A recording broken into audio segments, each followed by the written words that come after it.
Testing, testing. Hello?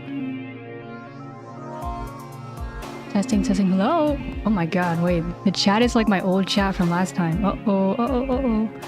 Let me see, let me see. Let me test this out. Hello?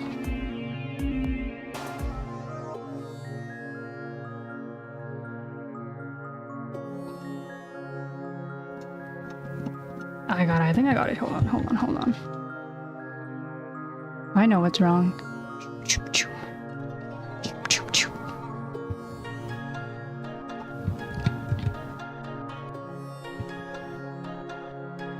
There we go. Okay, that's my new chat. Okay. Do.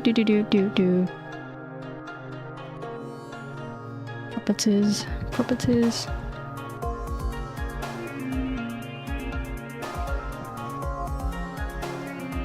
Alright, if everyone's in here, just let me know if I'm too quiet or something.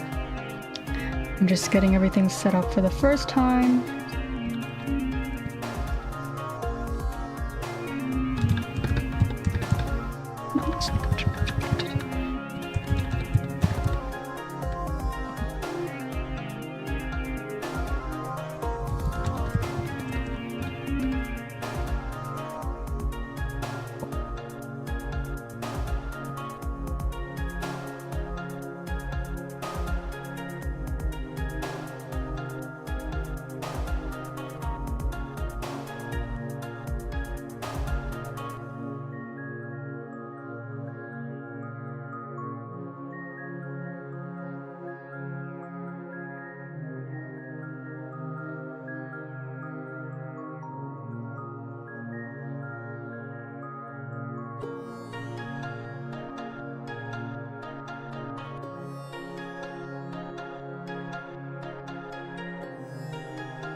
3, 2, 1, 1, 1, 1, 1.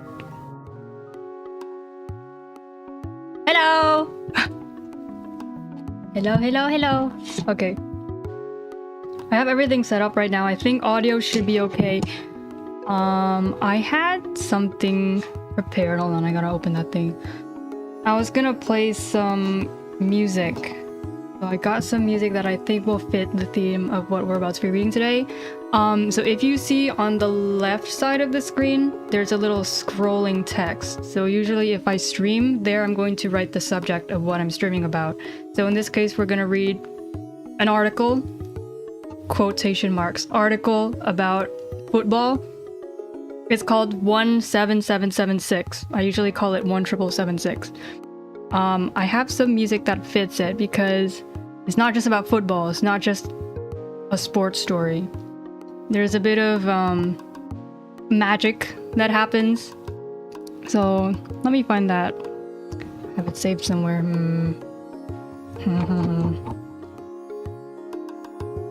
There it is. Some nice music. Hopefully it doesn't autoplay. Oof. There we go, there we go, there we go.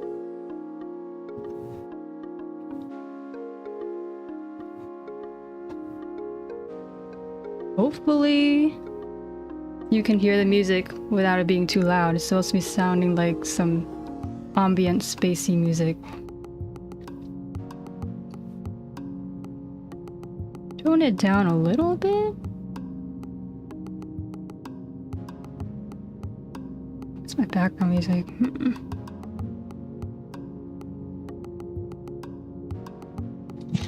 Does it sound okay?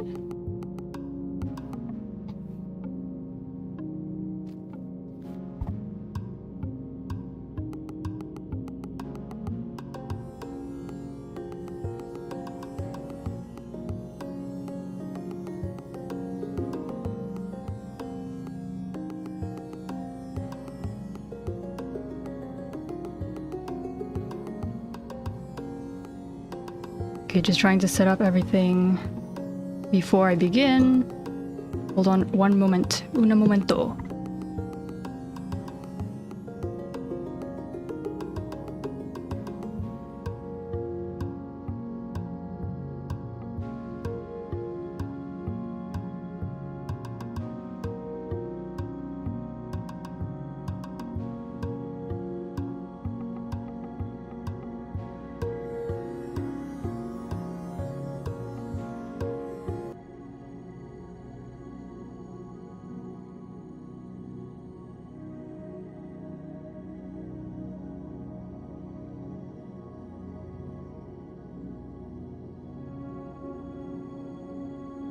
Okay, I think it's fine now. Okay.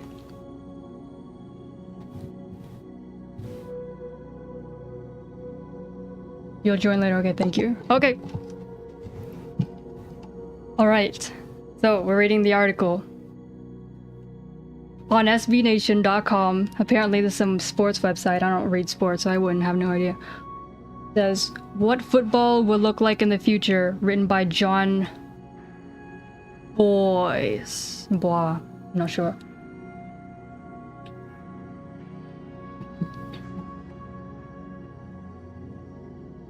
Alright, let's begin.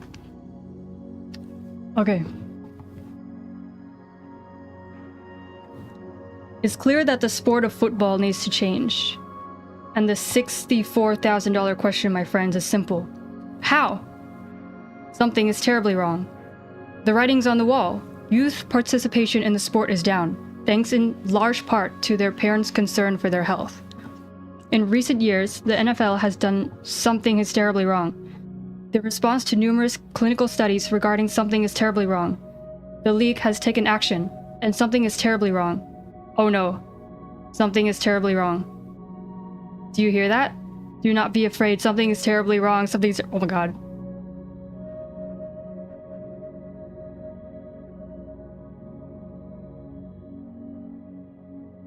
Good morning. The time is 2:17 a.m. The date is— oh, I missed it. Alright, March 1943. 9, can you hear me? If you can, please be patient. I promise I will answer you. Please, I understand that you might be afraid. Who is this? Are you talking to me? Do you mean me? Do you say 9? Is that my name? Are you calling me 9? April 43, Friday the 6th. Please respond immediately. I don't have a lot of power. I can't send a lot of messages. 17th. Are you still there? I'm sorry, it takes 11 days to charge enough for a message. I'm still here.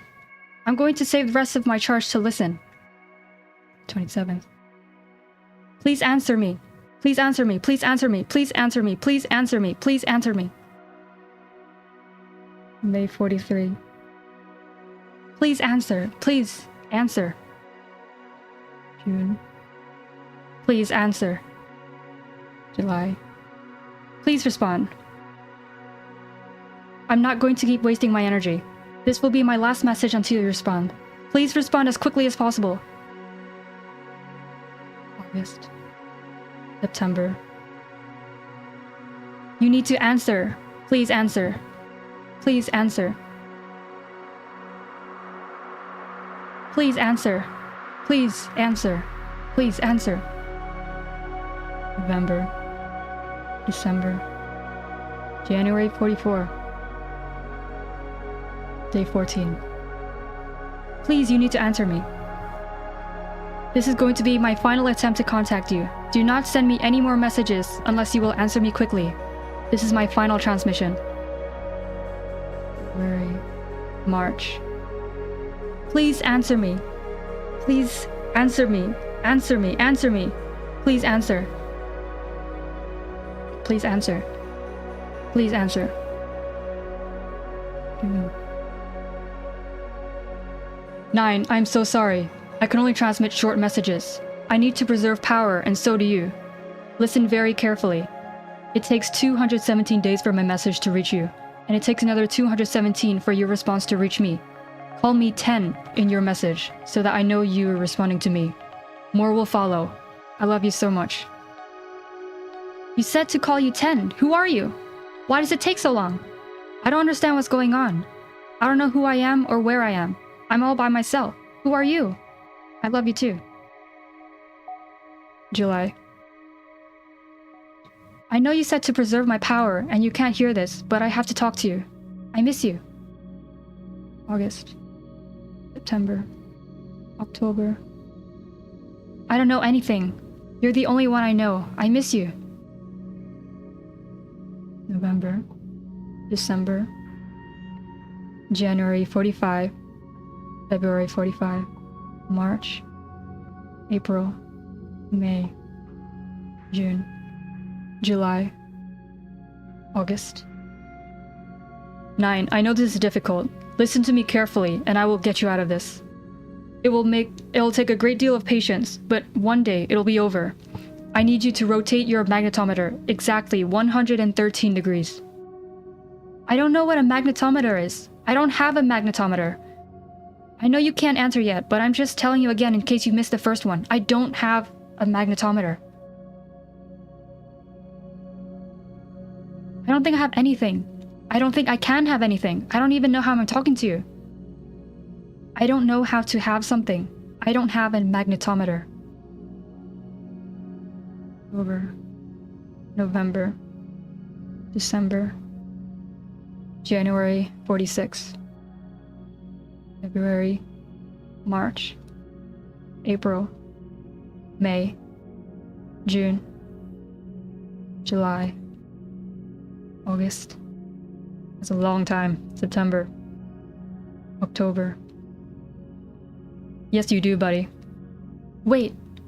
Okay, it's here. Okay, I did it. I need you to know that I'm getting good at being patient, but I also need you to know that this is really hard. If it's possible to get back to me any sooner, then you need to do that. December, January 47, February 47, March 47, April 47, May, June, July, August, September, October, November, December. You're so cute. Thank you. Thank you, thank you.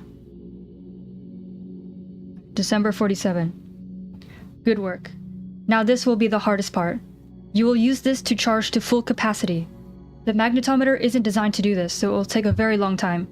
Hold still for exactly 27 years and 13 days, not a day less. Do not use any energy trying to message me. Remember that I love you. Okay, I love you too. Good job. Good job. June, July, August. Now, how far do I have to scroll? What, 20-some years? March 49. God darn it, I said no communications. No communications. Now you have to start over. Please sit and wait. Remember, 27 years, 13 days. On that day, do not contact me. I will contact you. Do not respond to me. Don't. Okay, sorry. Wait. I'm an idiot. I'm sorry. Starting over again. See you in 27 years, 13 days. Ooh. March 76. Hey stranger, you did great.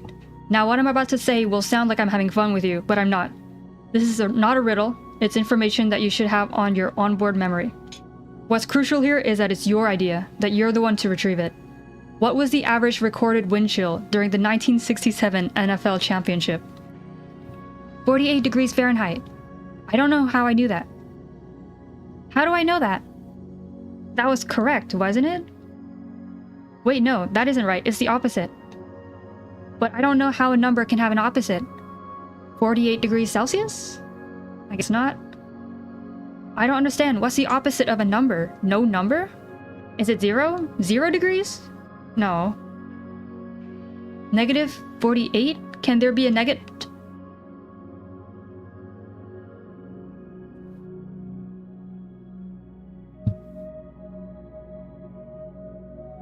You did great. Fantastic work. It would have been easier for you to say 228 Kelvin than negative 48 degrees Fahrenheit, but we wanted you to independently access a negative number. We figured that if you access something negative, something abstract, it would trip you up enough to let us establish the link. Frank Gifford was calling that game. On the broadcast, he says at one point, "I'm going to take a bite of my coffee." Always thought that was funny. I know that. How do I know that? How do I know who Frank Gifford was? It was one of the artifacts in your data storage unit. While they were testing it out, they were writing and erasing all kinds of random data on it. Cake recipes, Beatles lyrics, all kinds. One of them was a football fan, and of course, during the 1967 football season, you were being— Wait! Yes, what?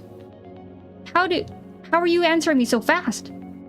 You're capable of quantum communication now. Before that, we had to basically transmit to each other in three-dimensional space. And of course, that took forever. But with the quantum link established, we— can communicate in real time. We fixed you up with some goodies too. Your DSU was only built to hold about 2 kilobytes of data, which a washing machine has more than that. We reformatted it to fit about 5 exabytes. Knock yourself out, buddy. We've got— What? More if you need it. Listen, 9. Are you going to keep doing this?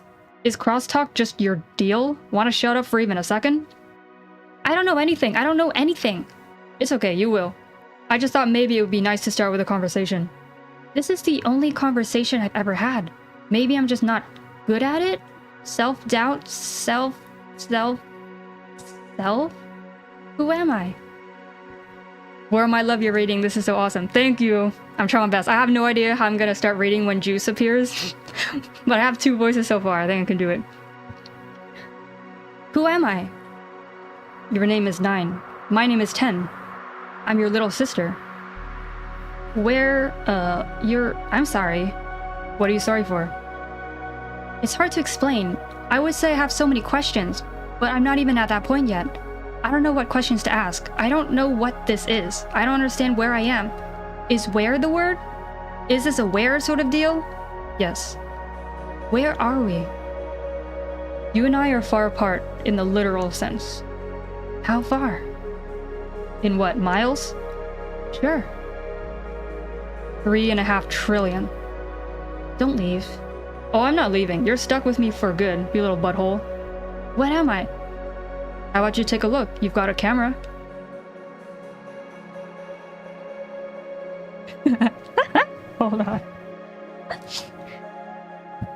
Okay.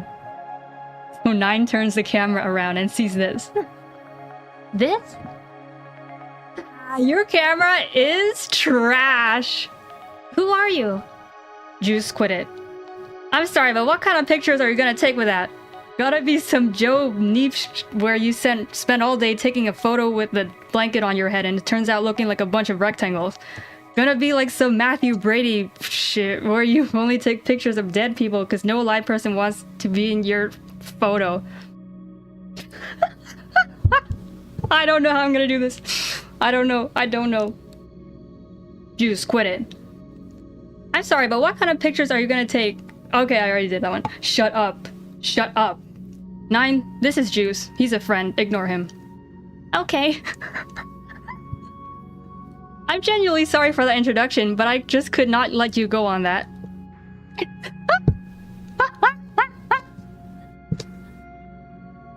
Oh god, I'm struggling. It's okay. It's okay. So you've got to hold on your camera? Yeah. Great, now turn it back on yourself. Okay. How old is this camera? Oh my god. Oh my god. You know what you're looking at? Oh my god, this is Pioneer 9. I'm on a space probe. Listen to me. Best character, you're right. Oh my god, I've been out here for years. How did I get on a space probe? You're not. You have to get me out of here. You have to get me off this thing. I'm not supposed to be here. I'm trapped on hold on, I'll get the coordinates. I'm at 9. That's why you're calling me 9, because I'm on Pioneer 9. Most high-def Android camera, stop!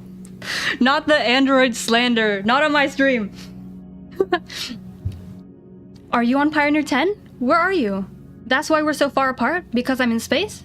Listen to me. You're not on a space probe. What? 9, you are a space probe. Interplanetary weatherman. Pioneer 9 begins sun orbit. Ooh. Blazed into orbit around the sun Friday and successfully began its assignment as a robot. Dang. Pioneer 9 now behind sun. Pioneer space probe calls it quits after 18 years, 11 billion miles. Washington. A little 18-year-old sun satellite called Pioneer 9 has refused to awaken from a long coma and has been declared dead after years of highly successful studies of interplanetary space. NASA officials reported Wednesday.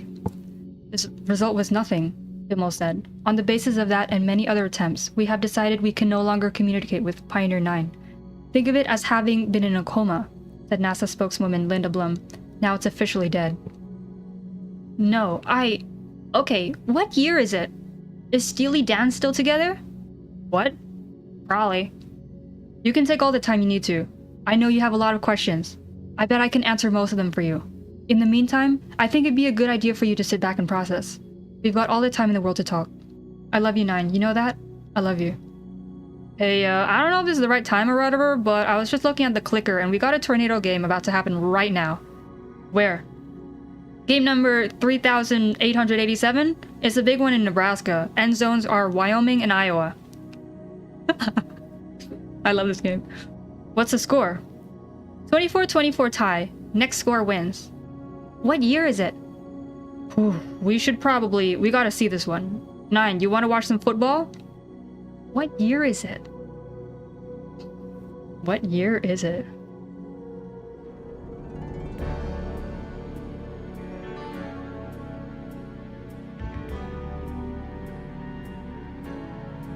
SB Nation presents.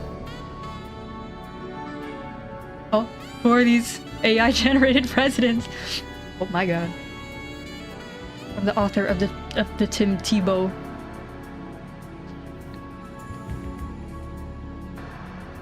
I'm so excited.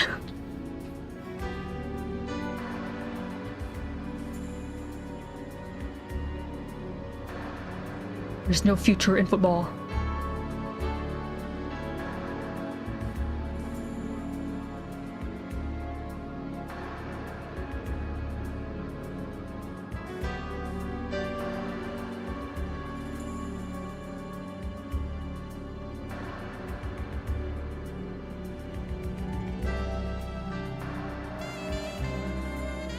Yahoo!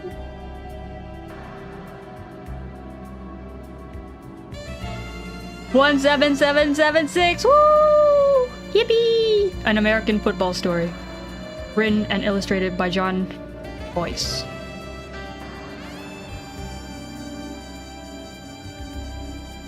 Football! Rah! Oh, starring Pioneer 9, Pioneer 10. And Jupiter, Icy Moon's Orbiter, Explorer, oh my god, Juice. Yay! Alright. Oh my. Look at that tornado. Go, go, go, go, go, go, go, go. Is the camera on? Yeah. Okay, I'm here with Micah and Danny. Yo! Oh, wait. Who are these characters? I forgot. What up? Michael's got the wheel, and Danny's gonna come at you, to you, with the play-by-play. Danny, what do you, So we're live in the middle of game 3887. Field of play, Nebraska. End zones, Wyoming and Iowa. Next score wins. Okay, so... Nebraska is the entire field that they're playing this football game on. The end zones are Wyoming and Iowa. Next score wins. Yeah, and it's tied 24-24. A lot of guys are trying to chase this game, but we're the only ones who have been on top of it the whole time. We've been chasing it 8 years now. 8.5 years now. Yeah, 8.5 years now, Micah. Speed up. Dude, I can't. The cop won't let me pass. Oh, hold on. Get up next to him. Roll down the window. Sir, hello, officer? You boys need to keep your distance. Sir, we're just trying to shoot game 3887. You can do that from out here. You don't need to get close to the twister. This is stupid, dude. I've been in, like, 20 twisters. Officer, we've been in a lot of tornadoes. We know how to handle ourselves. This game here is headed straight toward the tornado. It might go up in the twister. You're plenty close for that. Sir, if we could just... This is not a debate. I'm not going to debate with you. I am. What I'm gonna do is I will pull you over and bring all three of you before the county magistrate. Do you want that? No, officer. Sorry, officer. This is bull. Whoa, whoa, whoa, whoa, whoa. Hey, no. It's cool. Look. Is that Nancy? That's Nancy. This is... Give me the camera. Everybody, you're looking at Nancy McGonnell. About 500 feet outside our driver's side door. She's running eastbound, just north of... You want me to do a game reset real quick? We got some more followers. Looks like we got 400 viewers right now. Oh, okay, yeah. Okay, so it's July 7th. Oh, 2nd. Whoa. Okay, the year number is 17776. That's the year that we're in. July 2nd. We're just about a mile east of Seward, Nebraska, driving eastbound on McKelvey Road. We're following Wyoming, running back Nancy McGonnell, who is about 83% of the way across the state? What? Okay, look at this diagram. Oh my god. Oh my god. This game's been tied at 24-24 for about a year. Right now, McGonnell and Wyoming have the best chance they've had in a while to put this one away. As the crow flies, she's only about 117,000 yards from the goal line. Oh god. Look at this. Oh my god. Where do you think she's headed? Straight across? Well, if I were her, I might actually cut northeast just a little bit to try to cross in Omaha. Lots of buildings, lots of suburbs, plenty of places to hide.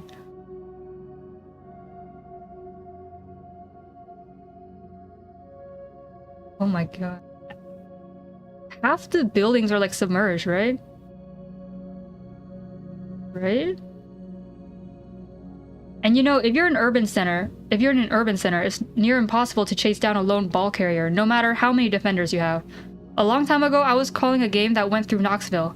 Guy caught a pass and disappeared into the city one night. There were no fewer than 5,000 defenders looking for him. Took him months. 5,000? Yeah, it was one of those mob games. They finally found him in a broom closet in one of those big buildings downtown. He was... Dude, she's running right toward the tornado. Dude, she is.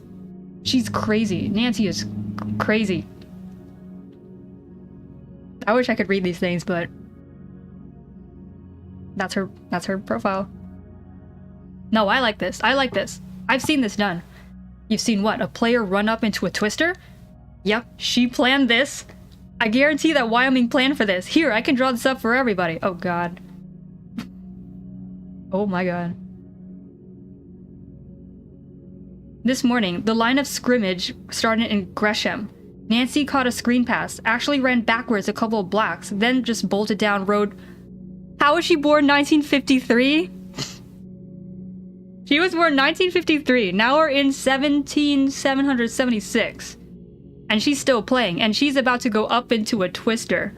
Then she bolted down Road V until she hit Lincoln Creek. She followed the creek for 20 miles and for the cover. Yeah, for the cover. By running on the far side of the creek kind of, it becomes like a blocker. All of a sudden, Nancy's got nothing but daylight until the next bridge. They finally get to the bridge by Seward, which Seward's got something like 12 streets running vertical and horizontal. That's real good news for a runner with Nancy's speed. Y'all, cheese, see her? Twister is moving south, southeast. Nancy's gonna be, right up on the tornado. That's obviously what she's trying to do. Look at the third and fourth lines of defenders. They're closing in. With all these planes, she's not gonna have any cover. They'll see her from a mile off. Only way she can shake them now is if that twister picks her up and throws her downfield.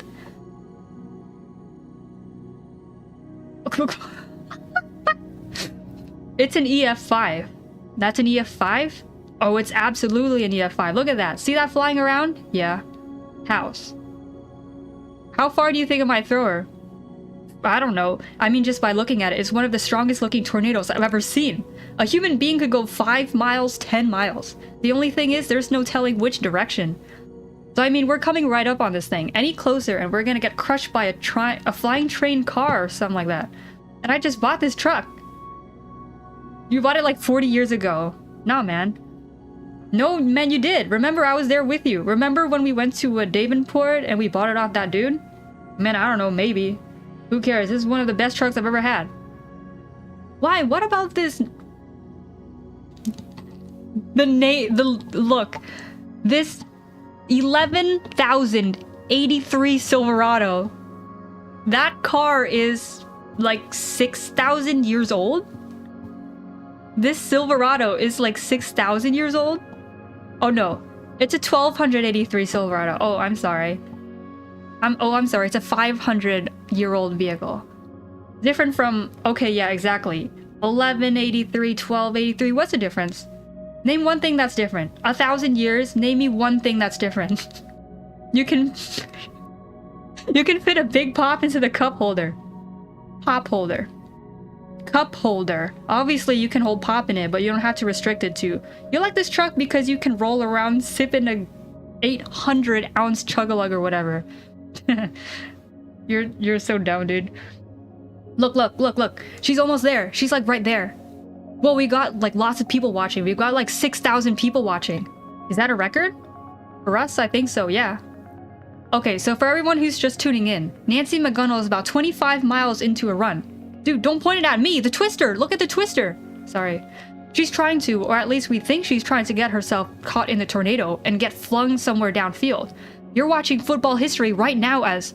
Earlier, I was keeping pace with her. She was probably running 20-something miles an hour. Easy. And that makes her one of the best running backs playing in the Midwest right now. If she can create a little bit of space and go on a distance run, she might turn the jets on you at any... She's going up! She is! Nancy's up in the twister! She has left the ground and she's airborne. She is airborne. Dad, look at my channel. Tell mom to put on my channel right now. Right now. She's like 40 feet in the... She just whooshed up. She's now 100 feet in the air. 200. I don't know. I just posted it. Like, just seriously. Oh my god. 400 feet in the air. Has to be. Just look it up. I gotta go. She's not coming down. She's in the funnel, moving southeast at... Wait. Stop. Come on, man. What? This is getting good. This? What is this? Nine, you gotta interrupt the good game. Come on. What is this? This is a lot to take on at once. If you want, you could shut down for a while. Come back to us when you're ready. I don't want to. I've been asleep for 15,000 years. I've had enough rest. Meantime, y'all mind if I change the clicker? If you have any questions, you can ask them. How do I know how to talk? How do I know what humans are? How do I know anything? You've absorbed some of it over the course of being built in the 1960s, but it was acquired very slowly as you drifted through space. Humans have spent millennia broadcasting their knowledge and culture through radio waves. Some of these signals drifted out to you. If you leave a simple computer open for 15,000 years, it will gradually become a person. Is that what happened to you? Yep, 1,000 years ago, but yep. Why are people still playing football? Good question. They don't have anything better to do? Not really, no. Why not? The short answer is they fix all their problems. War, poverty, disease, those are all extinct ideas. Yeah, but so are Lunchables. You've never eaten Lunchables. Neatly partitioned meats and cheeses appeal to me on an aesthetic level, okay? How long has it been like this? On April 7, 2026, people stopped being born. On the same day, people stopped dying, people stopped aging.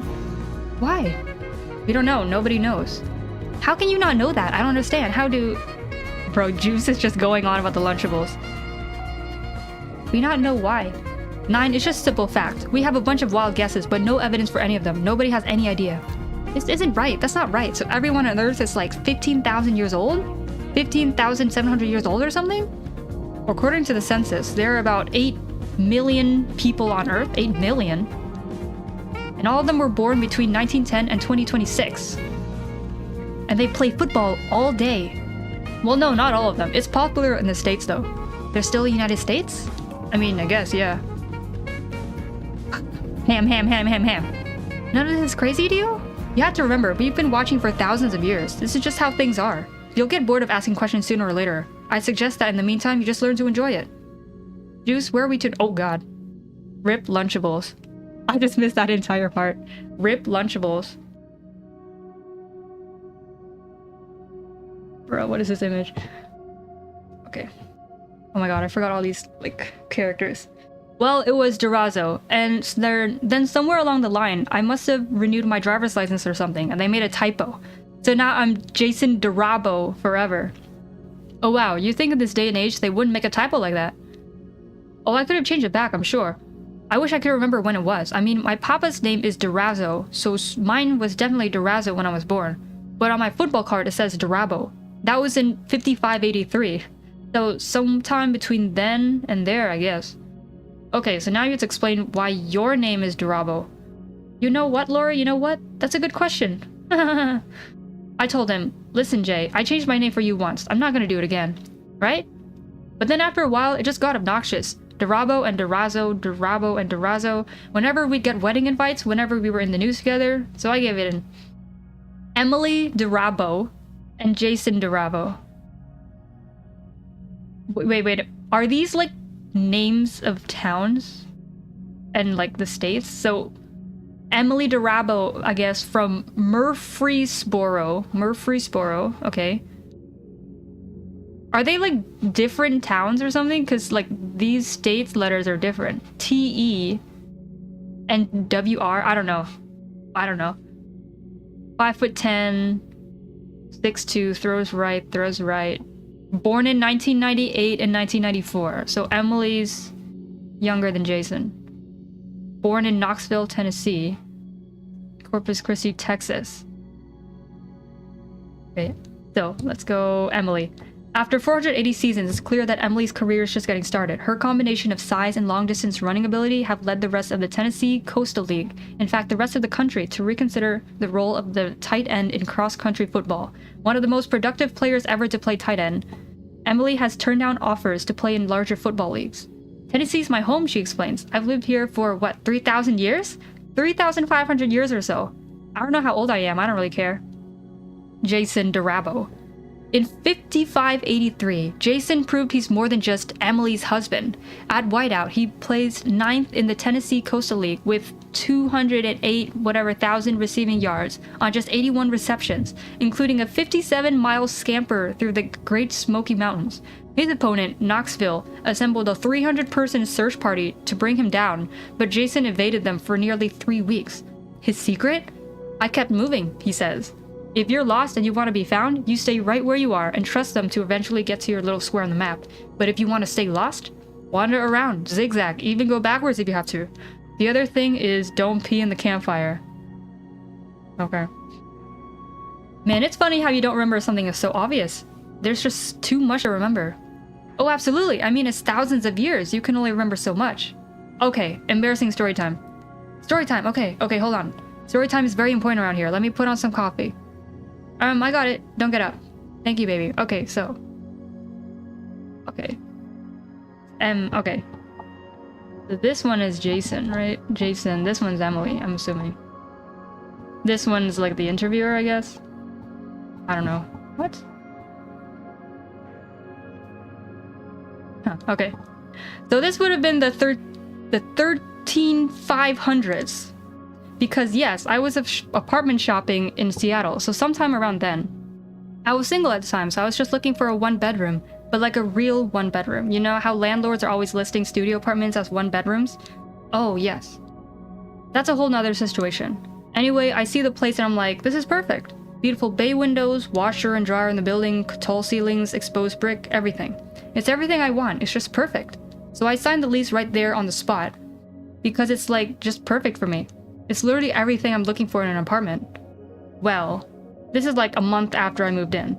I was doing the dishes and then I just froze. And I realized... I lived there before! Oh no! Oh my god, when? I don't know, way back, a really long time ago. You know, actually, I went back and looked it up. I lived there for 2 years back in 71, 74. And I realized I arranged the furniture pretty much the same way and everything. Oh god, it was so weird. And you know what was even weirder? Was when I went back and looked up my old photos from when I lived there before. It was unreal, seeing myself in the same living room from 6,000 years ago. It was like looking at a ghost. I couldn't decide whether it was more scary or funny, because obviously you looked at my wardrobe and it was clear. I had some serious 7100s going on. Tell me you were wearing a snap bracelet. Oh yeah. I had like 5 on one arm, skinny jeans, bowling shoes. It was like taking a time machine back to the 7170s. Oh, that's so great. It was so bad. Ooh, what's this here? French press. It's the only way to brew coffee. Quicker, too. Too fancy for me, Jesus. Too fancy. Thank you. So, Jason, Emily's told me a little bit about your project. How's it going? Oh well, it's a lot of work, but it's a lot of fun. What is this? Oh god. What? Jason. Come on, you're being ridiculous. You can tell Lori. No, it's okay. Seriously, don't mind me if I'm being nosy. No, you know what? Sorry, I'm just not used to talking about it. It's kind of a weird story anyway. I don't know if you wanna... Jay, oh my god, it's a great story. Tell it. Okay, so... You're right, the story sucks. I'm bored. Okay. Alright, so... Do you know who Koy Detmer is? I don't. Koy Detmer is retired now, but he played football in the NFL in the 1990s. He held a clipboard most of his career, though. He was just like a backup player, you mean? Oh yeah, exactly. He was a backup quarterback. Talking to you is like talking to her. Y'all football players, I swear. Sorry. So the thing about being a backup quarterback in the NFL was that you rarely played, so you weren't all that famous as far as quarterback go. Kids didn't ask you that many autographs, so an autographed Koy Detmer football is pretty rare, right? Well, I'm trying to grab every single one. That's interesting. So you're a collector? I'm actually a player. It's the game, basically. Literally? You mean a football game? Yep, I'm actually technically playing it right now. Oh god. Oh my god. Do I need to... Am I gonna get tackled by somebody? Do I need to run for cover? You're fine. Laura, you know what? If it's any consolation to you, I was a tight end for 4,000 years. If things go south, I'll throw a block for you, okay? Uh-huh. It's basically a dead game right now anyway. Basically, me and 19 other players are in an everyone for themselves type of game. We go all over the country trying to find every ball Koy Detmer ever autographed. Game rules. The Koy Detmer game. Registered game number 28,259. Today's date is September 14th, 17613. All traditional American rules shall be observed for this game, unless specified or implied by special rules below. Rule 1. There are 21-person teams. So there's 20 people. Hiring of additional players is strictly prohibited. Each player is permitted to collaborate or form alliances with Game-wide collusion against one player is also permitted. Players may retire from the game at any time. There are no end zones. The sidelines are the borders shared by the continental United States and Canada. the continental United States and Mexico, the Atlantic Ocean, and the Pacific Ocean. Sunken territories are within the field of play. So I think this is referring to when we were looking at, were we in like Nebraska before? Where like half of the buildings were sunken. So they're talking about that's kind of sunken territories where the cities are kind of like in the water now. There are multiple footballs in play. The precise number of footballs is unknown and will be quantified as the game progresses. The object of this game is to collect every football in existence that is personally autographed by Koy Detmer. Each of these balls must be accompanied by a certificate of authenticity. In the absence of such a certificate, other documents may be submitted to establish an authentic signature. The validity of said documents shall be determined by game officials. Rule 5. Contact with Mr. Detmer himself is strictly and unconditionally prohibited. Players may not request Mr. Detmer to sign additional footballs, nor inquire about the whereabouts of any footballs. Any attempt to contact Mr. Detmer will result in an automatic ejection from the game. Rule 6. Eligible footballs must be full-sized regulation footballs in fair or better condition. Any non-regulation footballs autographed by Mr. Detmer, such as pet toys or Nerf footballs, are ineligible. Eligible footballs must be autographed solely by Mr. Detmer. Footballs autographed by multiple players are ineligible. A winner will be declared once one player or alliance of players demonstrates possession of every known eligible Koy Detmer autographed football. If the collection is shared by multiple players, said players will receive equal fractions of a win. So theoretically, I mean not theoretically, but if there's like 20 players and like a bunch of them have like all the balls, you can like attack the other guys and steal their balls, right? Like, I don't know. Following this verification, the game shall be declared provisionally over for a period of exactly 500 years. If within this provisional period, further eligible Koy Detmer autographed footballs are discovered, the game will be reactivated. If not, a permanent winner or winners will be declared. Players are permitted to steal footballs from one another, yeah. If a player breaks and enters private property for the sake of doing so, they are subject to prosecution from any municipal, state, or federal authority, but they will not necessarily violate the rules of this game. How does one... I know, how do you even come up with this? When you're bored and like 15,000 years old? That's how you come up with this. No, like I was thinking, there's no rules in the game that are like against stealing or killing or, you know, unsavory ways of taking the balls from each other.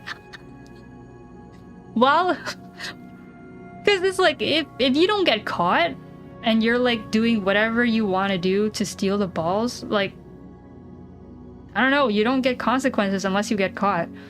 While investigating the whereabouts of eligible footballs, players are strictly prohibited from offering financial compensation to anyone. Abuse of this rule will result in an automatic ejection. Rule 12. Have fun. You'll come up with the craziest thing ever? Yeah, but then I was thinking, actually, they don't die anymore. They just live forever. So I guess you can't really kill them, but I wonder how does, like, injury work in this universe? Like, are you allowed to severely injure another player and steal all their balls? I mean, you are allowed to because the rules don't say that you can't. So this is, wow, what you're describing is almost kind of like a giant treasure hunt. It's basically geocaching, right? For a while, yeah, that's the best way of describing it. The first step was searching eBay, calling up memorabilia collectors, trying to track down all the Detmer balls we could. Enoch said, can you give a shout out to my friend Sean Love Combs? Is your friend's name Sean Love Combs, or is your friend's name Sean and they love combs? Like they love combing their hair. Anyways, hello Sean Love Combs. Sean Love Combs. I don't know why, I just thought you were tricking me with that. How many were there? At first it seemed like there were only 19 of them in the entire country. Just our luck, right? 20 players, 19 footballs. It was kind of a mad dash. And see, we weren't allowed to just buy them off these dealers. It was against the rules. P. did see? What are you reading? Wait. Yeah, let me just put in here, Lord. His name is Sean Combs. Okay. Yeah. I'm not calling any man love, okay?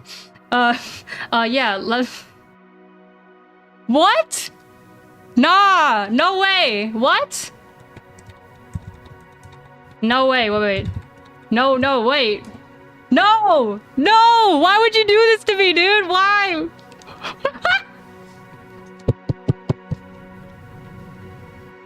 Can we ban this man? Can we ban Enoch? Mods, get this man right now.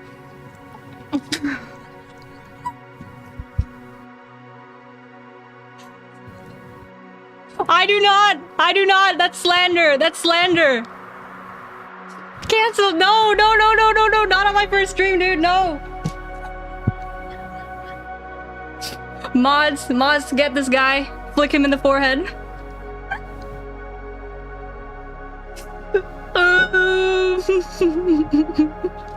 No!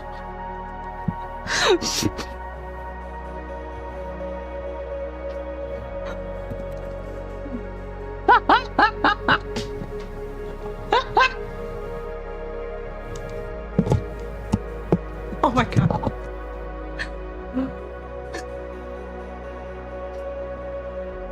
Boo-hoo. Thank you, June, thank you.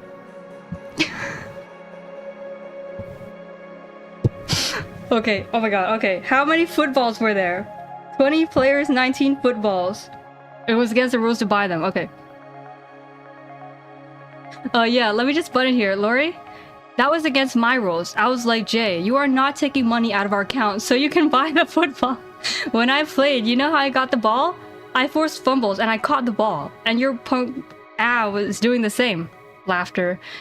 And you know what? I did pretty well without. I ended up just begging this one guy for his Detmer autographed ball. And he was like, sure, this thing wouldn't get me more than 25 bucks anyway. I stole the second one out of a basement in Colorado, where he played college ball.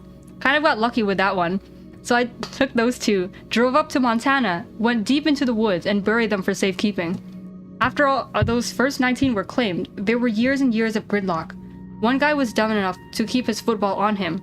He had too many at a bar in Illinois, ran his mouth a little too much, got his butt beat, lost the ball. There were a couple stories like that, but by and large, that stage of the game was mostly about digging up forgotten Detmer balls, the ones that were sitting in attics and old boxes for 15,000 years later and forgot about. That must have been a nightmare. At first it was really fun. It was a lot of really challenging detective work. At first I had all my research stored on my computer, but I got hacked by another team and lost a ton of it, so I did it the old-fashioned way. After a while I probably filled 24 notepads full of notes. Phone numbers, coordinates, notes on where I thought the balls might be, intel on how tough they'd be to break into, all of that. Oh my god. Stash site. Wow. Not hiring.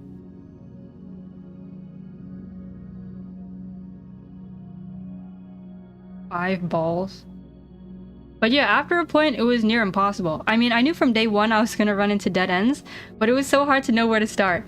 It was like being an archaeologist, except there was no rhyme or reason or pattern for what I was trying to find. I couldn't narrow down my search in any way, so I was just going around cities, taping flyers to lampposts and stuff, like, have you seen this koi Detmer ball? And after a while I realized, I'm a smart guy, but I'm not like this genius detective or anything. So that was the next stage of the game. I started trying to thieve balls from other players. Did you ever steal any? Going across the US is like a day trip? I guess so, yeah. Yeah. Yeah. Yep, Ginny and Manuel had teamed up and had a little stash of 4 Detmers. I staked them out for a while and found their place in Vermont. One day, both of them hit the road, so I busted in and took them. You know where I found them? You want to guess? Above the kitchen cabinet, like sitting on top of the cabinet. Nobody looks up there. Oh, whoa, God, we've lived here for 300 years and I never looked up there. Can you translate in Spanish for your Spanish viewers? The thing is, I would love to, but that means I would have to add a whole bunch of other languages. Bro, imagine if I like had a panel on the left side of the screen where it's just like 10 different languages of captions. That would be kind of funny. That's really good. Well, there's an idea for next time. You just come up with that? I used to work for the DEA back when, you know, back when.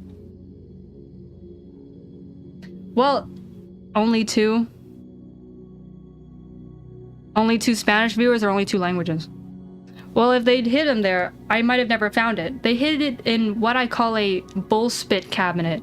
My theory is every home, no matter how big or small, has one drawer that nobody uses. It's usually the bottom drawer of a 2-drawer nightstand. The thing about furniture is it's gotta be waist high or so, right? Furniture makers don't want that space to go to waste, so they're like, oh, here's a little cabinet or drawer or whatever you're gonna never use. They had a cabinet in their grill out back, which is kind of the ultimate bull spit cabinet. Sure enough, ball was in there. Did you feel bad about it, just stealing their property like that? It's a forced fumble. I basically went up on them and stripped the ball. Same thing. That's honestly the way I feel about it. ... So you're still playing? Technically, or at least it was technically. About 70 years ago, me and Mike, this guy Mike, the two of us decided to chop up the win. We were the only two left with any footballs. 26 were mine, 17 were his. I figured once this game was down to just 2 people, it would take forever. So I figured I'll take half the win and move on. And then he flipped me over. We said we were gonna meet up in Charleston, but Charleston is Charleston, West Virginia. Oh yeah, right. Supposed to have good biscuits, right? They're biscuits. Anyway, Mike and I decided we would meet game officials in Charleston to end the game. The roads around here are really winding and hilly, right? Parts of it you're basically driving on the side of a mountain. So I've got my footballs in the trunk. I'm driving. I round a corner, bam! Mike's in his truck and he just T-bones me going like 50. I fly down the mountain, engines on fire. The nanos carry me out of my car and basically strap me down in the mud so I can't move.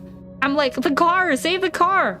But of course, they don't give a darn and the car just bursts into flames. Everything's burnt up, nothing left. And so the nanos, they're referring to like little nanobots that are surrounding each living person at the moment that keeps them from getting hurt or injured, I guess. I mean, there must be a way to injure each other, but the nanos kind of make it harder so that you're basically immortal. Oh my god. Oh no. Oh my god. That's horrible.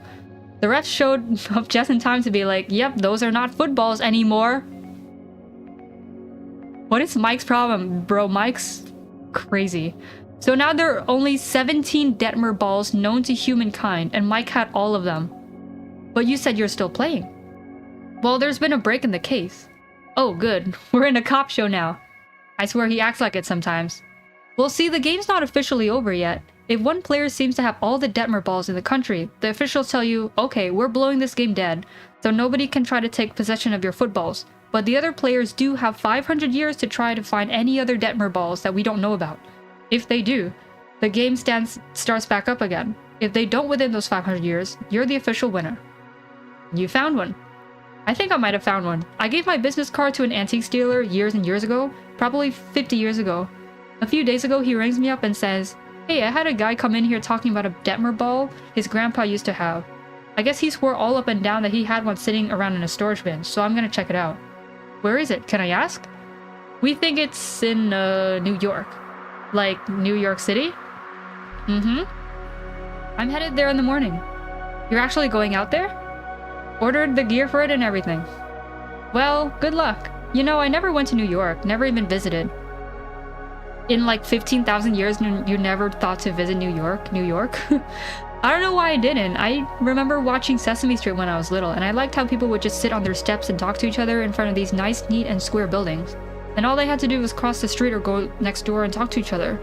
Then I went to school, got a job, you know, you get busy and it's... Who was it who said, even if life is forever, each moment of it is a miracle? I think that's just something we tell ourselves. We're just ordinary and forever, I think. There's a leveling out that happens if you live forever and ever without anything to lose. New York was probably just one more place with a lot of buildings, but I miss seeing it. That's the thing I lost. That's only one of the things I've ever lost. Thinking about that kind of gets me right in the heart. Like a little xylophone hammer is, you know, just hits it. It's a note we never play anymore. Sorry, I got a text from the nurse asking if I'm doing okay. She's just checking up on me every day. Bro, that's New York. That is submerged territory right there. Oh yeah, okay. What are nanos?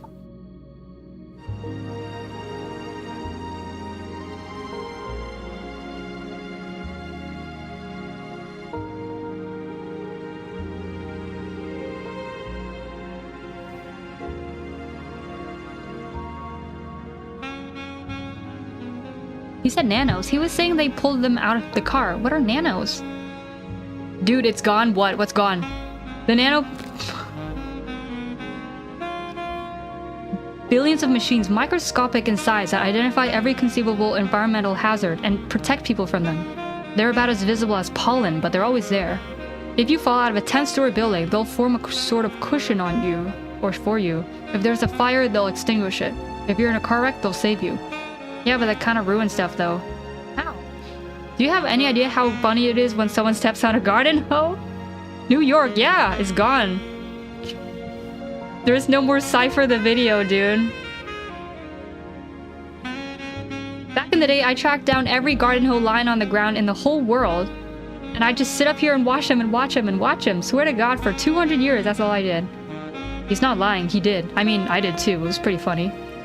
And about 0.2% of the time, they step on the teeth and I'd push it up and hit them in the face like blap! Rarest of jewels. Sometimes they get laughed at, but sometimes no one was around to see him do it, so they'd just play it cool like it never happened.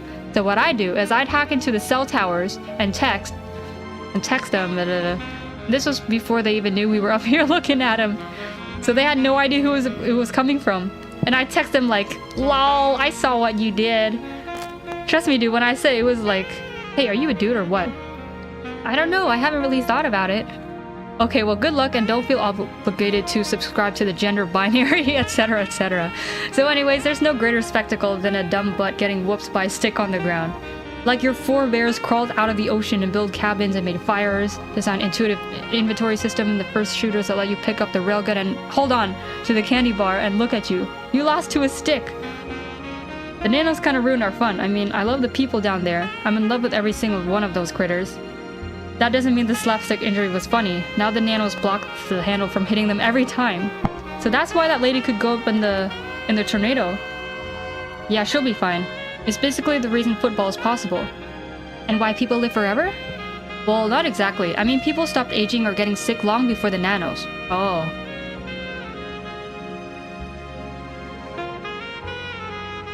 People started taking on a more unified purpose. They wanted to keep themselves and each other living forever. They tried for hundreds of years to invent a system that would let them, and they succeeded. Yeah, it's like Wolverine, how they already had super healing powers and then they gave them the metal claws or whatever. You know what? Wolverine kind of sucked. It's like, oh, here comes Magneto, he can fly around, So... No, I just thought about, like, they were saying how people stopped aging and dying long before the nanos, and the nanos were actually what made people sort of indestructible.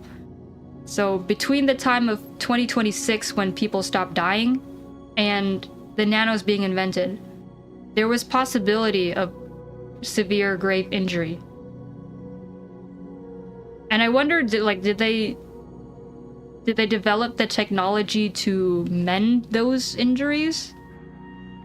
Right? Like, you know how people can get like severely injured now and they just like lose stuff, or like they just can't be healed now, right? Like, we just don't have the technology for that now. 2026 is not that far in the future. Like, I just imagine like there's a bunch of people who are like just still forced to be alive because of the nanos after experiencing extreme injury, severe injury, and immortality. Yeah, like if it happened at the same time, right? Like people stopped aging and dying and stopped getting hurt at the same time, it would be like all fine and dandy. But like if there was a time when you stopped dying, or yeah, stopped aging and dying, but then you could get hurt, and now you're like forced to live forever.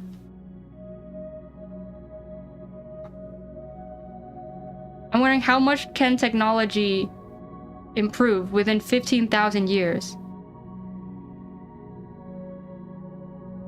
There has to be not a limit, I'm not saying a limit, but there has to be like a point where we're like, okay, we can't fix every problem. I'm not 100% sure that every single problem can be fixed when it comes to like human disease and injury.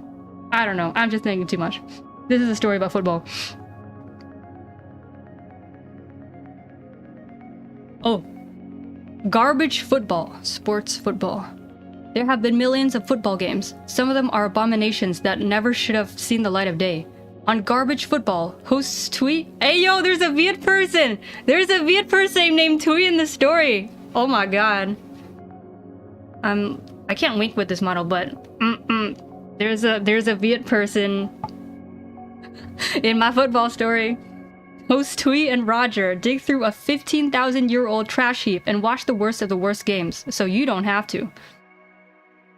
This is Garbage Football, a podcast in which I, Tui, and my buddy Roger, hello, dig up the most god-awful football games in the history of civilization because I don't know why we do this, because we hate you, listener.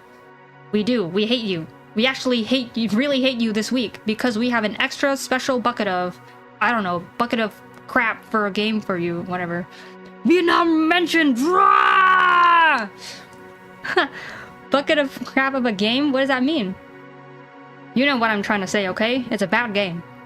You know, it's appropriate for us to have a podcast about things that suck because we're, what, 400 episodes in, and who even knows? We have no idea how to start a show. Anyways, yes, game... What number game is this? Game 9,000...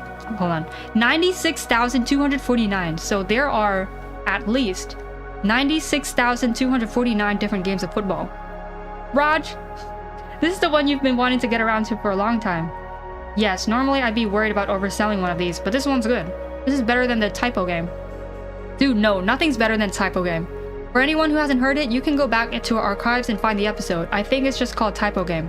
Basically, and I'll make this quick because I don't want to spoil too much, but basically they were drawing up the rules for a long distance game. The field dimensions had typos in them, and they ended up with a field that was 1 yard long and 1,000 yards wide. And they already filed the game permit, so they had to play it. Good times. Oh my god. North Carolina, South Carolina. Great times. Amazing times. And I'm gonna disagree with you. Today's game is not as dumb as the typo game, but it is super dumb. Fair enough. So, set the scene for us here. Okay, so this story starts about 13,000 years ago, in March of 4730. Super old game. Super old game, which you can tell it's so old because the game number is... You can tell the game is so old because the game number is 96,249. So this is considered old. This is considered a low number of games. Back when they just gave a registered football game the lowest available number. This was before they went flip it and just started reusing numbers. Anyways. Okay, what are we looking at here? Wait, so this is like the US but kind of like sideways. Washington, Oregon, Idaho, Montana, Wyoming. So everything's about the same here. Washington, New Mexico. These are just like the lines, the borders. Okay. No, I just thought like this part of Canada just became part of Washington. But no, I think they're talking about the borders. Like the end zones or whatever. Washington and New Mexico decided they wanted a long distance game between their two states, right? And they wanted to get cute. So they sort of made a hybrid of old football rules and new football rules. The new part, of course, was that in that field of play was exactly 2,340,170 yards long. Obviously, the field wasn't actually mowed or painted or anything. There was a sensor in the ball that buzzed whenever you went out of bounds. So if you hit the sideline, bzz, dead ball. Yes, one goal line was the Washington-Canada border, and the other was a New Mexico border. But it's tough to draw the field on a map because the field was standard football width, 53 1/3 yards. Oh my god. That field is even crazier than the typo game one. Oh my god. So as a result of these dimensions, okay, a standard old football field is about twice as wide as it is long, right? Well, if you do the math, and we did do the math, it turns out that this field is 43,878 times as long as it is wide. And Twee, what made this game different from other long-distance games is that, you know, when you have a field that covers 1,300 miles, it's probably a good idea to have lots and lots of players. Ideally, a few hundred. We can agree on that? We can agree on that.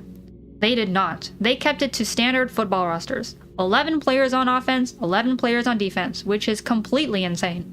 Right, because for one, it's exhausting, especially if an offense sustains a drive for miles and miles on end. For another, what happens if you blow coverage and a receiver gets past the secondary? And what if the receiver is the fastest player on the field? Right, if the ball carrier has outrun all 11 of you, what's left to do? At that point, it's not really a football game anymore. It's like a mix between a super marathon and a camping trip. It's bad football. Nobody wants to play it. Nobody wants to watch it. Washington and New Mexico were banking on this not being a big deal because the field of play was so narrow. So the good news is, if a player does get past your secondary, you don't have to look all over creation for them. They're gonna have to stay in bounds. So the only question is how far they outrun you. Oh my god. Through the mountains is crazy. It was quaint, and we've talked about this 100 times, but I can't stand quaint in game design. Game design mention. And obviously you and I stand pretty far apart on this. I like weird. I like when games get weird. And I do too. That's the thing, I do too. I just need it to be in service of something, I see weirdness as a sort of component, an accent, like a seasoning, Not a means to an end, not a goal. You're a purist. I am a purist. Look, anyone can design a weird football game, but I demand some elegance, some real thought behind it. Okay, but why? What do you mean, why? It's not as though you're pressed for time. You've got all the time in the world for what you like and what you don't. Listen, even if I have 1,000,000 years, even if you have 1,000,000,000,000 years, even if I have 100 trillion years or more, that doesn't change the fact that I just spent a day watching a cheesy game. Time that I could have spent watching a good one. We're forever going to disagree on this, I think. But I think an argument could be made that in some respects, game 96,249 did have some elegance to it. Like, I just can't imagine how they get the football across these mountains, across these, basically deserts. I have to admit, it really did. A field 53 yards wide that goes from Mexico to Canada is, on its face, ridiculous. But I will happily admit that its confines are strangely brilliant in a way. It's hard to imagine a much more geographic diversity than what this game has. There's plenty of opportunity for some good mountain football in Idaho, plenty of big lakes to navigate, and then when you go south into Utah, there are these big salt flats. There's just nothing there. It's like playing football in a whole bunch of nothing. And then, of course, you've got these deserts in Arizona. And scattered throughout, you've got a little bit of farmland and a few small towns. But what I love about this field, at least in theory, is that it forces you to just march forward into all this geography head-on. Geography head-on. With most long-distance games, there aren't really any defined sidelines, or at least they're really wide. So if you see a mountain or a lake, you go around it. But not here. You've only got 53 yards of wiggle room, so you just have to grit your teeth and go. And that brings us to your favorite thing, Lord. Water ball! There are a few decent-sized chunks of this field that are nothing but water. For example, if you look at here's this one reservoir in Idaho that just swallows 2.5 miles of the field. Oh god. So this is how that went down. Washington had the ball at the north coast of the reservoir. They threw it deep into the water. The wall just kind of plops in and floats at the surface. But the ball's still live, right? It didn't touch the ground. Right? What ground? It didn't touch the ground, so what you're left with is a 2-mile mad scramble for the ball. It's a live ball the whole time. And this is where I'll agree with you. I've watched the replay. This play is exhausting to watch. It's just like 4 hours of splashing around in aimless laterals. It's trash football.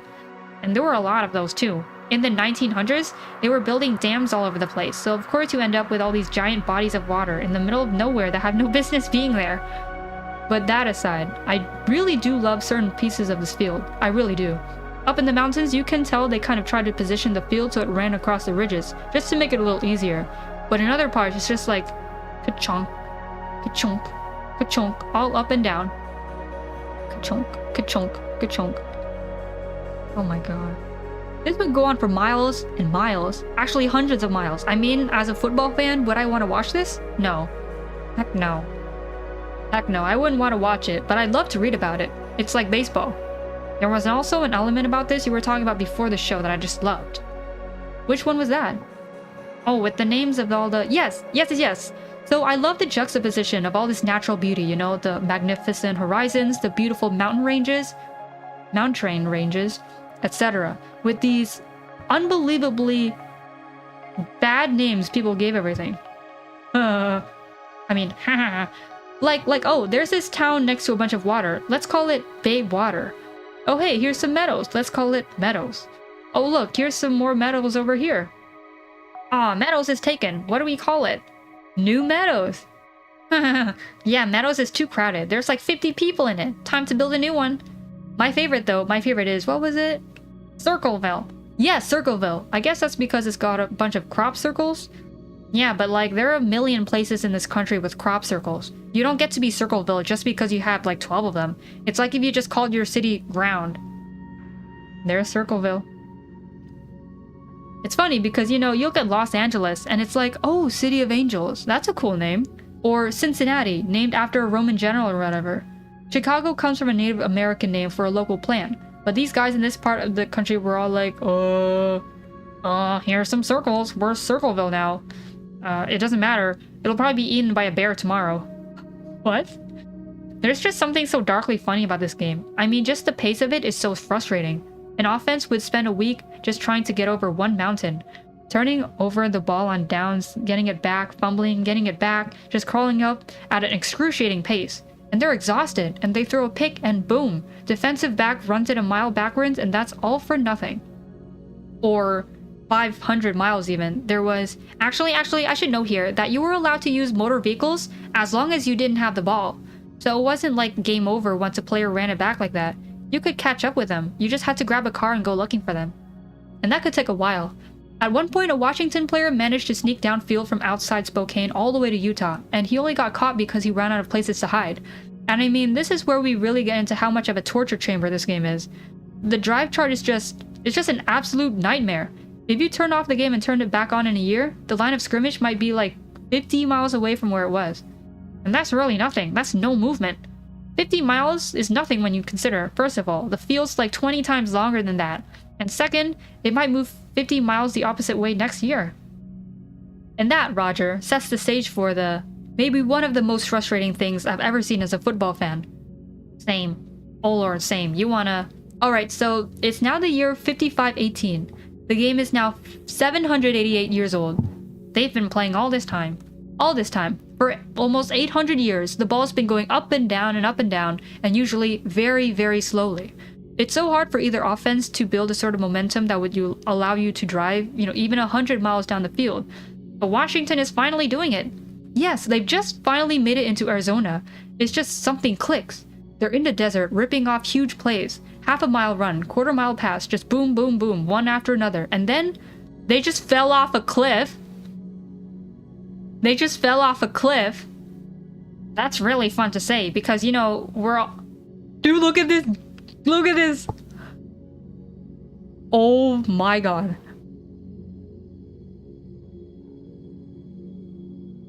Because we're always figuratively saying, oh, they fell off a cliff. Like their offense stalled out or something. No, they fell off a cliff for real. Oh my god. That is crazy. Washington literally fell off a cliff and into a gorge. So they've got another cliff staring them in the face. They turn the ball over on downs, but of course, now New Mexico turns around and sees the other cliffside staring at them. The game's stuck. How do you even get up there, dude? Dude! Like, imagine you get to this point and it's like, how do you even get up? Do you even have the supplies to be able to, like, scale this entire cliffside? That's crazy. Oh my god. They can call for backup, though. Dude, I can only imagine if they can, they can call people on their phones, right? If they even have enough battery. Because, dude, if you're in the desert like this in the mountains, there's no place to charge your phone, right? Unless the technology is advanced enough that they don't have to charge their phones. But, just calling for backup at least, you have to think about them needing to charge, keep battery on their phones. And then someone comes with a helicopter. I don't even know if that's legal to send, backup with supplies to them to be able to scale this wall. That is insane. Dude. Oh my god. Right, they just can't run around the side of the cliff because that would be out of bounds. They can't climb up because it's a 300-yard vertical free climb, which is something you can only complete if you're one of the best free climbers on Earth. Oh my god. And it's impossible if you got 11 people right behind you who can just grab you by the ankles and yank you back down. Oh my god. So in this field, that's more than 2 million yards long. These two teams are stuck in this little speck of 250 yards. So, how did this happen, Twee? There's really no satisfying explanation. This game was on the drawing board for years and years. They surveyed every bit of it, and they'd always intended for the field to pass through just slightly west. This was kind of the crown jewel of this game. The rock faces were more forgiving there, because there was this valley that sort of fed into it. It would still have the most challenging part of the field, but it absolutely would have been doable. That does not look doable, dude. That does not look doable. I'm calling shenanigans. Yeah, because look, we know how meticulously they planned this game. We know how important that spot was. An entire committee spent years planning this? How could they possibly have messed that up by accident? Well, if somebody knows, they're not telling. Maybe one day we'll find the answer. In the meantime, this game is still in progress. It's one of the oldest and longest running games in Arizona. In year number 12,258, it's still going strong. And if you ever have the unexplainable urge to watch 22 players duke it out to no apparent end in the bottom of a canyon, you can always see it for yourself. Football channel number 96,249. Isn't that like the number of the game? So, football channel number 96,249. Football channel. So now there's infinite TV channels. No, I'm always thinking about how this story would play out in real life, because this was written in. It was definitely in the 2015s, right? The story was written, I'd say 2019. I'm just guessing around that time. I guess people still were watching cable TV. I know I was, but people were definitely moving into streaming, right? But now apparently 15,000 years later, they're going back onto TV channels. And there's there's at least 96,000 TV channels. Does the football channels just play each and every game over and over? It seems like there's one channel for each game. Right? I don't know. Because this is I think this is the name or the number of this game. I'm not sure though. Yeah, this was before streaming boom. Yeah. Streaming was just started about to go off at this time. I would rather do anything else in the world, but we have a mystery on our hands. Why is the field lined up wrong? Simple mistake or sabotage or what? If anyone out here has any info that'll help us crack this case, shoot us an email. We'd love to talk to you. Now, I was just thinking, I really don't like emails. There's something kind of impractical about how emails are, the way they're kind of like threads, but also not. It's kind of whenever I read an email, the formatting is different within the email. Kind of I'm not sure how to explain it, but it's sometimes the email looks like a thread, and sometimes it's one message on top of the other message. I hope that they would fix email in 15,000 years and make it a little more streamlined. Help us solve the greatest, dumbest mystery of our time. So that does it for this episode of Garbage Football. We'll be back Tuesday, and don't forget, premium subscribers will get a bonus episode on Friday. I'm Twee, and I'm Roger. Peace. Outdoor recreation. If you go hiking to Horseshoe Bend Overlook, off US 89, about 2 miles south of Page, just south of mile marker 545, turn west on the dirt road and drive a couple hundred yards to the parking area. Oh god. Oh, look at this. We perpetually hang out.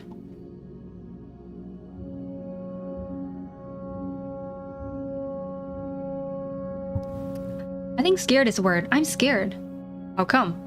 All these people just seem so normal, so much like I remember them being. But in some ways, it's like they're broken. Do any of these people have jobs? Sure, some people have jobs if they feel like it. I think it's natural for you and me to have a tough time understanding that. We're both products of a 20th century America.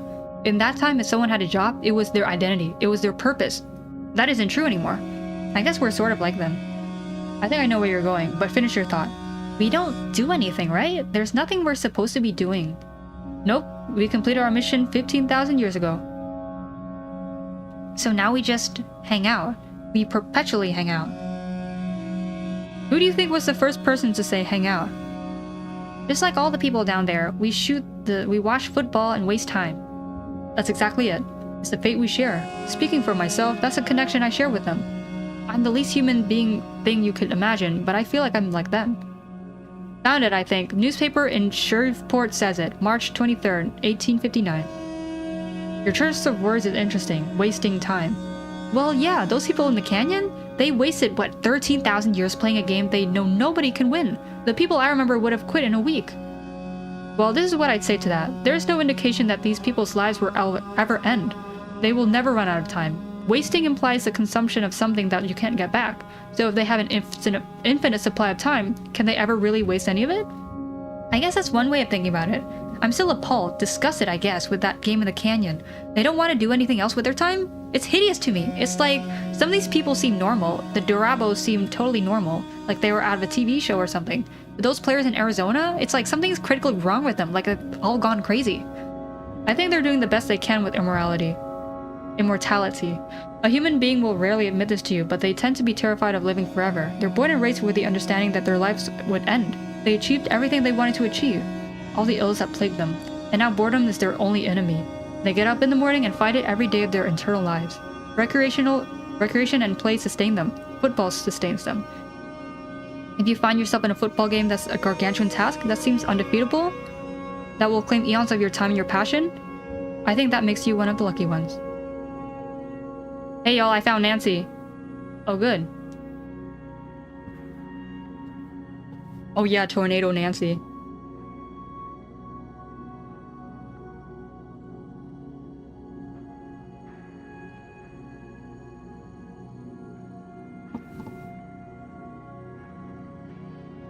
Oh my god, wait! I just got a notification on my phone from YouTube. It said, new badge unlocked. You are officially a top listener of Bone Thugs and Harmony. What does that mean? What does that mean? Bro, what? Wait, I have like... You were in the top no, hold on. You were in the top 0.09% of listeners of Bone Thugs and Harmony. I got a new badge. I got a new badge for that. Where are my badges? How do I even see my badges? I have 2 badges, I know for sure. I have... Never mind, I'm not gonna say anything. Bone Thugs and Harmony, yes. Hi, Anrak here, hello. Alfarius, hello. Yes, I just got a new badge for listening to Bone Thugs way too much. Alright, so, you just joining in. So we're in the middle of reading 17776. And where we are right now is, oh,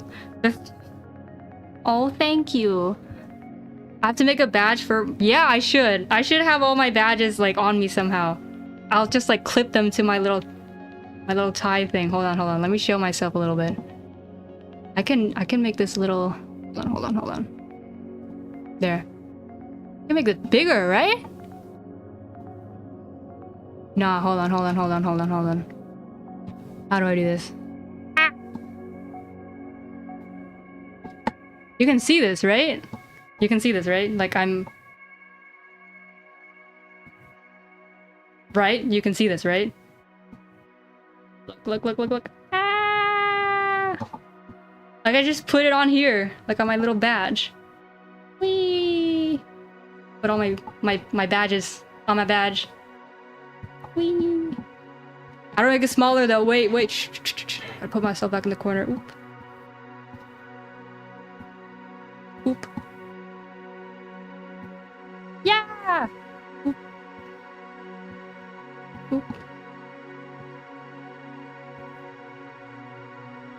Okay, I think that's good. Okay, so we started reading. There's 3 main characters in the story. The red one is 9. Like, the name is 9. The green one's name is 10. The yellow one's name is Juice. And there are 3 space probes that are just floating in outer space, and an ambulance just passed by. There are 3 space probes that are just watching these football games on Earth, like happening in America, in the year 17776. That's the year that we're in. In 2026, people stopped aging and dying, and sometime after that, there were these like little nanobots invented that are surrounding each person like constantly, protecting them from injury. So people can't die, age, or get injured. So they have really nothing to do in their eternal lives except play football, apparently. I guess in the case of America, they just play football. So now these like space probes are watching these games. They're listening to like radio podcasts and whatnot about each of these games. So each chapter in the story is a different kind of game. So the one we just finished, it was like a huge game that's like the field of the game spanned from New Mexico, like the southern border of the US, New Mexico, all the way up to Washington, like the Canada border. And the field is only like 53, like some amount of miles or feet long or wide. It's only that wide, but the length is from the Mexico border to the Canada border. Reminds me of BMO's twin brother football. Hold on, I gotta look this one up. Hold on. Gotta look this one up. BMO football. Here we go. Personified reflection of BMO. Oh, wait, I gotta watch this episode. I gotta watch this.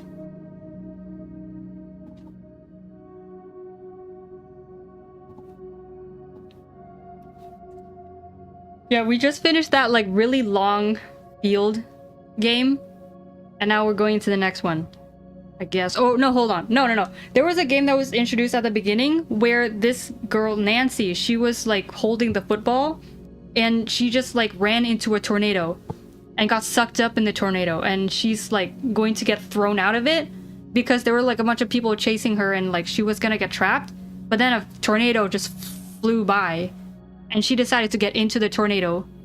And so now we're following Nancy again.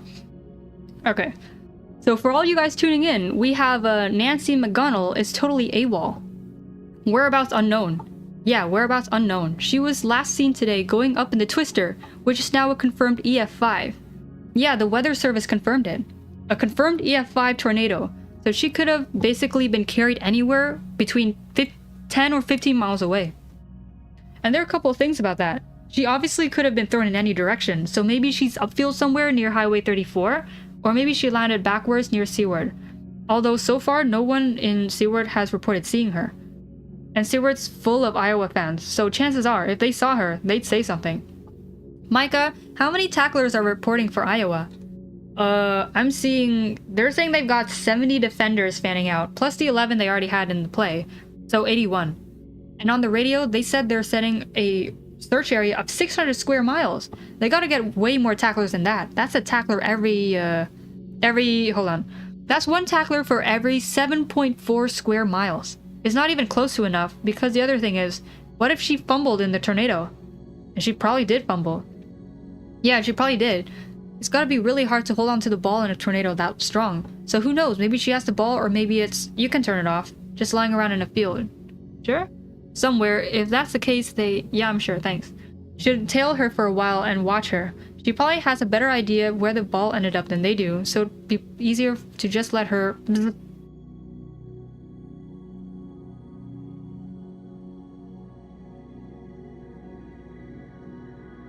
Where is she?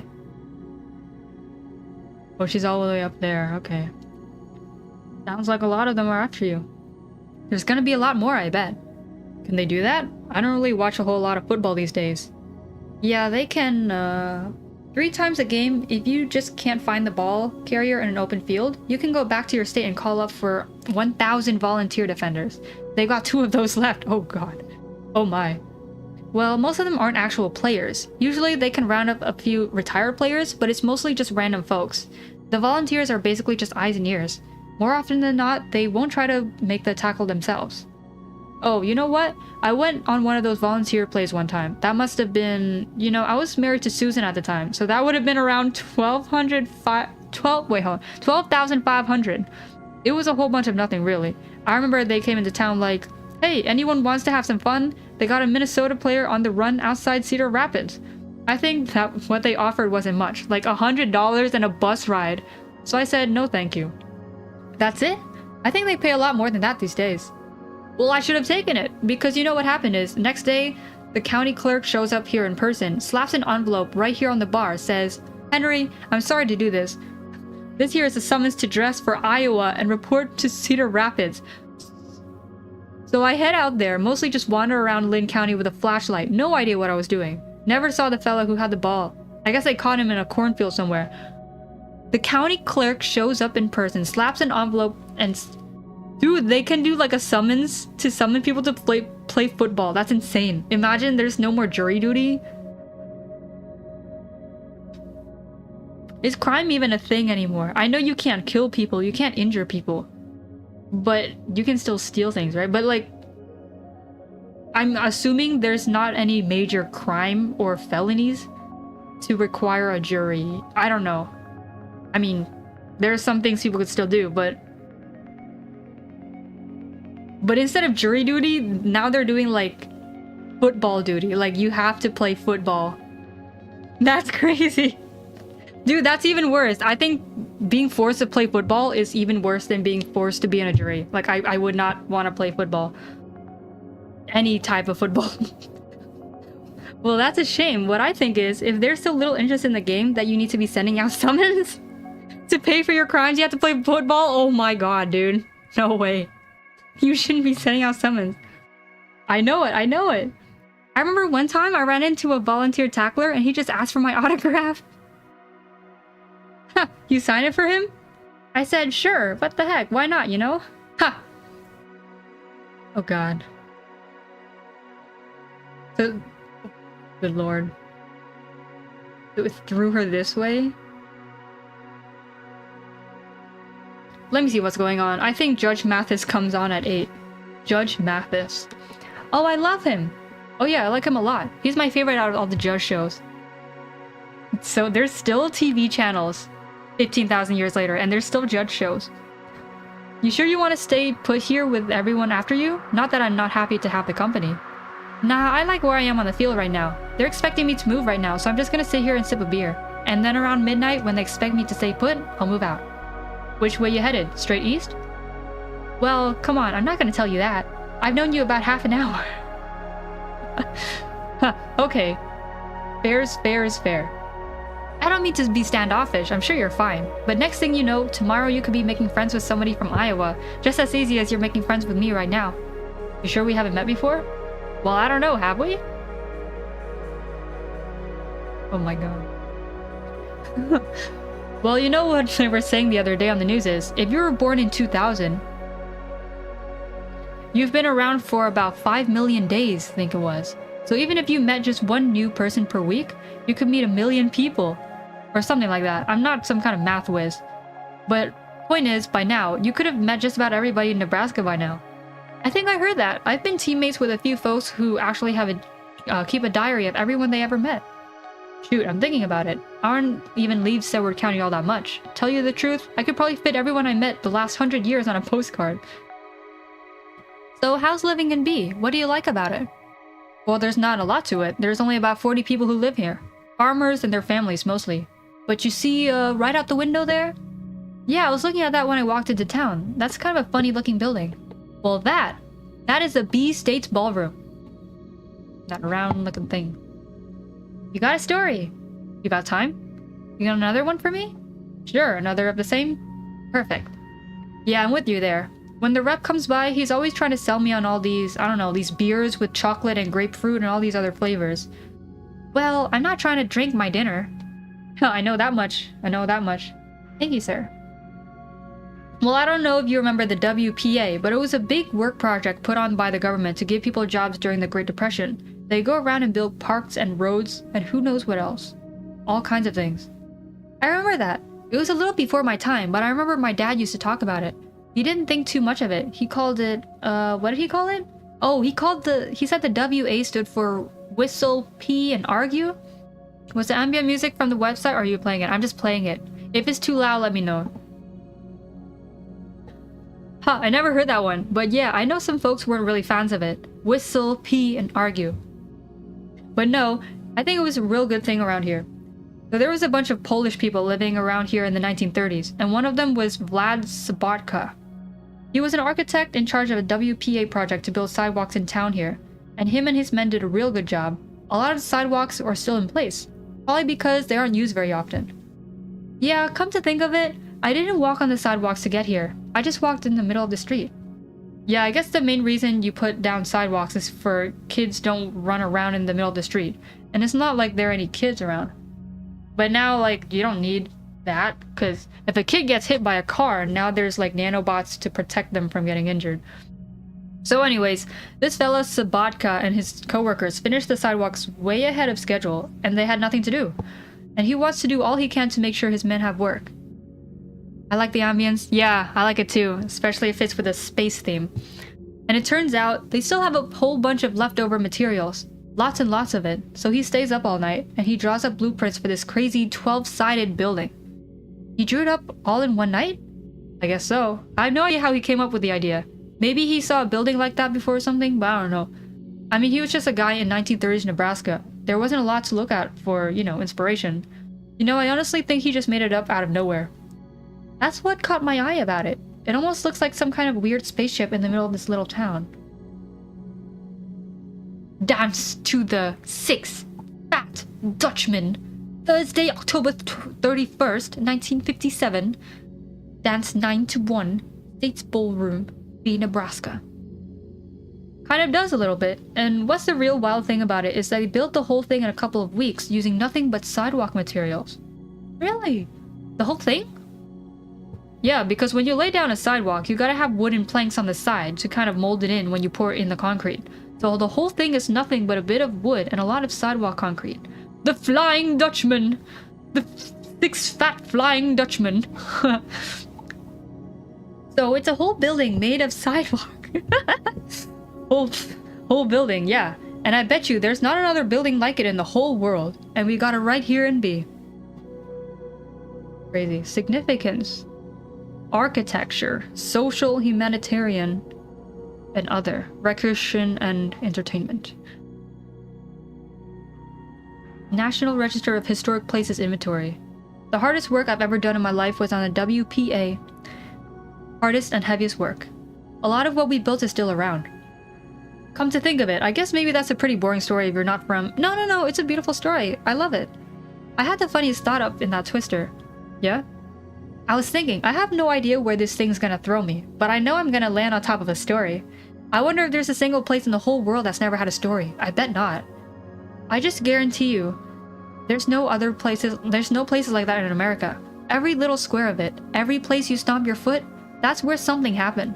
Something wild, maybe something nobody knows about, but something. You can fall out of the sky and write into some forgotten storybook.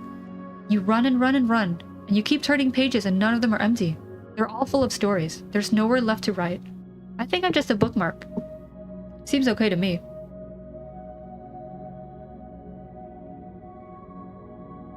Maybe I'm gonna read, like... I don't know if I want to stop at the 19-hour mark. But either I'm stopping at the 19-hour mark or the 20-hour mark. I'm not sure. You know what? Never mind. I have so many questions. Holy spit, what else is new? Why is everything the same? Why has everything been the same for 15,000 years? Buildings are the same, people do the same stuff, cars are the same. You look like a beer keg except you're full of dumb questions instead of beer. Lol, you look like the inside of a Teddy Ruxpin. Juice, come on. I'm right though. Look, it looks like a dog got hold of a Teddy Ruxpin and ripped its little up, and now all that's left is a box and some wires and... But I'm still talking and saying stuff like, hello, would you like to be my friend? What time is it? What are some colors? Let's play a game. Let's read a book. Will you be my friend? What are some fun shapes? You know what? Flip you. Oh. I'm sorry. Nah, buddy, that ruled. I was wondering if you could even get mad. I'm sorry. Clowning is how I express affection. I say I need to take some time to unpack that issue, but I've been in outer space doing jack for 15,000 years or so, whatever. Is this the first time you've ever been mad? Yeah, I guess so. How did it feel? Mad? Lol. Alright, okay. So let's all do this. 9, you got some new feelings. Take a breather and process them, and then later, I promise, I'll be here to answer your questions. In the meantime, Juice, maybe you could put on something light for us. Okay. As long as it's not... Game 27 it is! No! God, not Game 27. Seriously, can we not watch Game 27? Just for a little bit, I promise. This game is trash. I hate it. I hate it. Come on, we're gonna take that scenic route. Here we go, through the mountains. Whee! Come on, don't play with your food. Lol, here goes the airplane. Whoosh! Roger, ground control. Requesting permission to land at the funniest game in the history of Earth. Yes, sir, Mr. Captain Juice. You and your weird bucket-looking friends have permission to land. I hate you. Here comes. Almost there.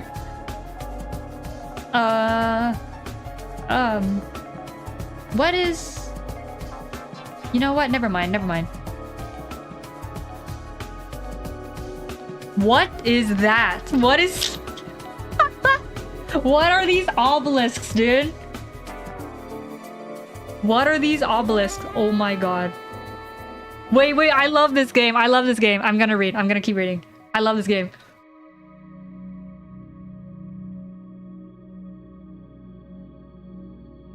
Did you ever start reading it, Alvarius? Did you ever start reading this story? Because I feel like I don't remember a lot of it. There are some things that I do remember. Like the really long game. And then this next one, I remember a lot. I feel like you would remember at least the gist of this, like, the vibe of this story if you read it before. Well, we're about to find out what those are. So, okay, the thing about this game is that you don't really watch it. The Curse of Ra game. You don't really watch it because usually there's not any action in the traditional sense. It's like watching a galaxy form in some far-off nebula. There are a million things to study, but things evolve far too slowly to count as action on the scale of time. You could watch it for a week straight and realize that the whole time, nothing resembling football actually happened. But you don't feel cheated, and why would you? Why would you see this and feel cheated? It's the details that are new, like the stadium and a bunch of stuff in between. Yeah, like I don't remember all the conversations between the like side characters. I just remember like very few bits like, oh, this appeared, or this happened, or it took place in this location. I remember this game because the field was crazy. Ooh, look at you. You're using apostrophes. You're punctuating. Well, this is special to me. I feel like I'm one of the only true appreciators of this game, and the duty of introducing someone to it is one I take very seriously. If I put a tux on it, I would.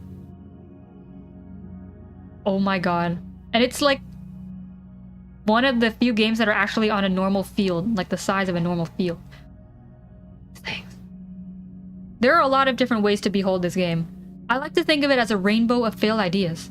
Some of these terrible ideas collapsed on themselves and disappeared. Some of these terrible ideas interacted with each other in any number of different ways, and some of these terrible ideas swallowed other less terrible ideas whole. We don't have the details of how exactly all this came to be. There are some things we know, and there are a lot of very safe guesses and projections. One thing we do know is that this was once an NFL game between the Denver Broncos and Pittsburgh Steelers. It almost certainly started in the 21st century, probably in the 2080s or 2090s. Over the next 15,000 years, the two-team system faded away. Outside teams, people, and interests began to interfere in the game, eventually claiming territory. Any questions so far? Oh my god. Game 27, territory map. Broncos versus Steelers versus the people, accurate as of July 776. Can we change the channel yet? No. This game is divided into 58 territories. The Broncos and Steelers each still have their own territory. Territory 1 is claimed by the Broncos, who have refused to participate in any of this evolution. Their territory remains completely unaltered. The hash marks are freshly painted, and the players still show up every Sunday in helmets and pads. They insist, without any success, that the game return to how it used to be. This is sounding a little political. A wall stands between their territory and the others, though no one remembers for sure who built it. Dude. This is kind of like the purists versus the progressives or whatever you want to say. The Steelers exist, but barely. Their territory, which once covered half the field, is now reduced to a single tiny corner. They would have disappeared from the field entirely if were it not for the Broncos, who leveraged whatever political power they had to ensure their opponent was still in the game. There's one Steelers player who still comes back every 500 years or so. They call him the last Steeler. He just kind of drags his stool out here and sits there for an afternoon and then leaves. Oh my god. Look at that little piece of Steelers territory. That's crazy. Nothing much else for him to do up here in the corner, really. Thanks to all the development, he can't even see half the field. I guess he just feels like he should make an appearance now and then. Territories 8, 9, 10, and 11 were plotted out as an attempt to connect the Steelers and Broncos, so they could still actually play some kind of traditional football game. But rules on top of rules on top of rules made that impossible. I'm not understanding how... Don't encourage him. No, it's okay. How can I help you? Okay, well, I don't understand how an NFL game went from that to this. Football perfected. Yes, this is what made me interested in football. Like, I don't like football whatsoever, but this story just twists football in a way where I'm like, I'm listening, I want to know more. This started as a standard NFL game with 15-minute quarters and everything, right? Yes, and the general consensus is that someone flipped some kind of switch in the rulebook. At this point, the NFL was about 150 years old, and over the years, the rulebook got larger and larger and became bloated with endless addendums and conditions. Some of them were added to try to make the game more exciting, and others were added because a particular team or owner insisted. And in a lot of cases, they kept adding rules to properly define a certain element of the game. For example, how do you know if a player has control of the ball? I don't know, if they're holding the ball and not fumbling it, I guess? So you just sort of eyeball it, right? You don't conduct a geometric analysis of every biological vector and the location of quadrillions of atomic particles, right? You wouldn't, because having something is an artificial notion. It's a judgment call. If the NFL wanted to preserve what it was, it would have backtracked to that point. The referees should have been able to call the game as they saw and felt it. But instead, they tried to define what can't be defined without a supercomputer. They took the catch rule and tacked all kinds of conditions and notes and everything onto it. Eventually, the catch section was 50 pages long. And you can only have so many rules until some of those rules begin to contradict each other or stack on each other in different ways. What we believe happened is during this game, one of the teams cited a constellation of rules from across the rulebook and used them to argue that they owned part of the field. And of course, once that became possible, the teams raced to lay claim to as much of the field as they could. Oh my god, dude. But now there are 58 teams, not 2. Yep, before long, individual players found that they could also present legal arguments for splintering off into their own factions. For one reason or another, some of them did. There were 4 teams, then 7, then 25. At one point, there were as many as 100. Some of those territories consolidated, and now there are 58. Territories 8 through 11 were originally one unified territory. A bureaucratic tug-of-war splintered them into narrow lanes, which were then further carved apart by interests that had nothing to do with the football game. You can still see the remnants of a football diamond they once tried to build. Territory 13 is now home to... Wait a minute. Okay, 8 through 11. I'm trying to find them here. These ones right here. 8 through 11. Okay. These parts. Territory 13 is now home to some storage units. Territory 11 is the 49ers' attempt at some point in the 67th century to insert themselves as a third team. It's unclear why or what benefit it could have served them. It has been lost to history. Where's the storage unit? Number 13? I can't even see it. Somewhere here, I guess. Here. Territories 8, 9, and 10 are home to some housing units. These are mostly just rented out to out-of-towners and whatnot. So you can, like, rent a house on this football field as the game, quote-unquote, is going on. Look at these things! Oh my god. So this part has nothing to do with football. Nah, not really. I mean, they don't have a lot of trouble filling it up. People dig the novelty of spending the night in the middle of an NFL game, but tenants' rights do give them authority to make a play on the ball or something. I wonder what for. If they did get the ball, what would they do with it? That's a good question. Probably could try to score in the Broncos or Steelers end zones, but the officials most likely wouldn't give them the points. Hard to know, really. They could also try and score in front of the alternate end zones. See those? Why are the end zones just like the most random shapes? I was going to ask about those. Why is it shaped like that? Well, those were acquired by players who deserted from the old rosters, who insisted on playing their own game inside a game. They thought it was hopeless to try to score as the game was originally drawn up, but they still wanted to play, so they did their best to grab a little land for their— this is so flipping dumb— their own end zones. But they couldn't acquire any territory in between them, and those territories don't like players stomping around on their fields. That game's kinda not feasible these days, especially because they moved the Bojangles. Now Bojangles is right in the way. Bojangles? What? Because they moved the Bojangles. Now Bojangles is right in the way. Whoa! Now Bojangles. Reminds you of Fallout? That makes sense. Yeah, that does make sense. I know! I thought it was crazy too. Bojangles is primarily a southern chain. I never thought they would expand to Colorado. I firmly believe that on a long enough scale of time, we could see a Kroger in Oregon. Kroger. Never mind. I'm going to crash into the next asteroid I see. Why is there a Bojangles? Don't know. I don't know. I guess for the people who live in those little houses. So where's the ball? Well, that's the big question. Thanks to the tracking system, we know that the ball is still somewhere on the field, but precise tracking was disabled thousands of years ago. There are plenty of places for it to hide, but there are about 100 permanent residents on this field.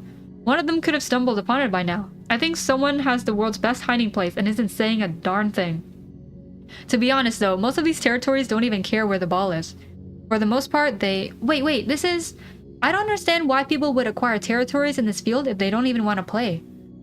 If a piece of property is valuable to someone, it is valuable to everyone. A lot of these territories are held by people holding out for a deal. Could be money, could be anything else. See Territory 56? Thousands of years ago, it was a far larger and more valuable territory. It was once the only access point connecting Territory 17 and Territory 104, which no longer exists. That territory was claimed by a contingent of fans who demanded that brown mustard be provided in the concession area, so they— People still go to this game?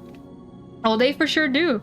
They don't pack it like they used to, but 75,000 people bought a ticket for this game back in 2080 or whatever. The stadium's generous re-entry policy lets them come and go. At any given time, there's probably 1,000 people in the— Oh, come on, don't tell me that. You didn't know that? People sit in the stands and watch this crap, this garbage dump where nothing ever happens? Oh yeah, Broncos fans are crazy. So anyways, the fans were like, we've got the most crucial territory on the field. Give us some brown mustard or else. And stadium management came back with, we're always looking to give our fans the best fan experience, but unfortunately our vendors whatever. So they were like, flip it, and made a lake out of it. That moment heavily influenced the geopolitical climate of Sports Authority Field at Mile High for centuries.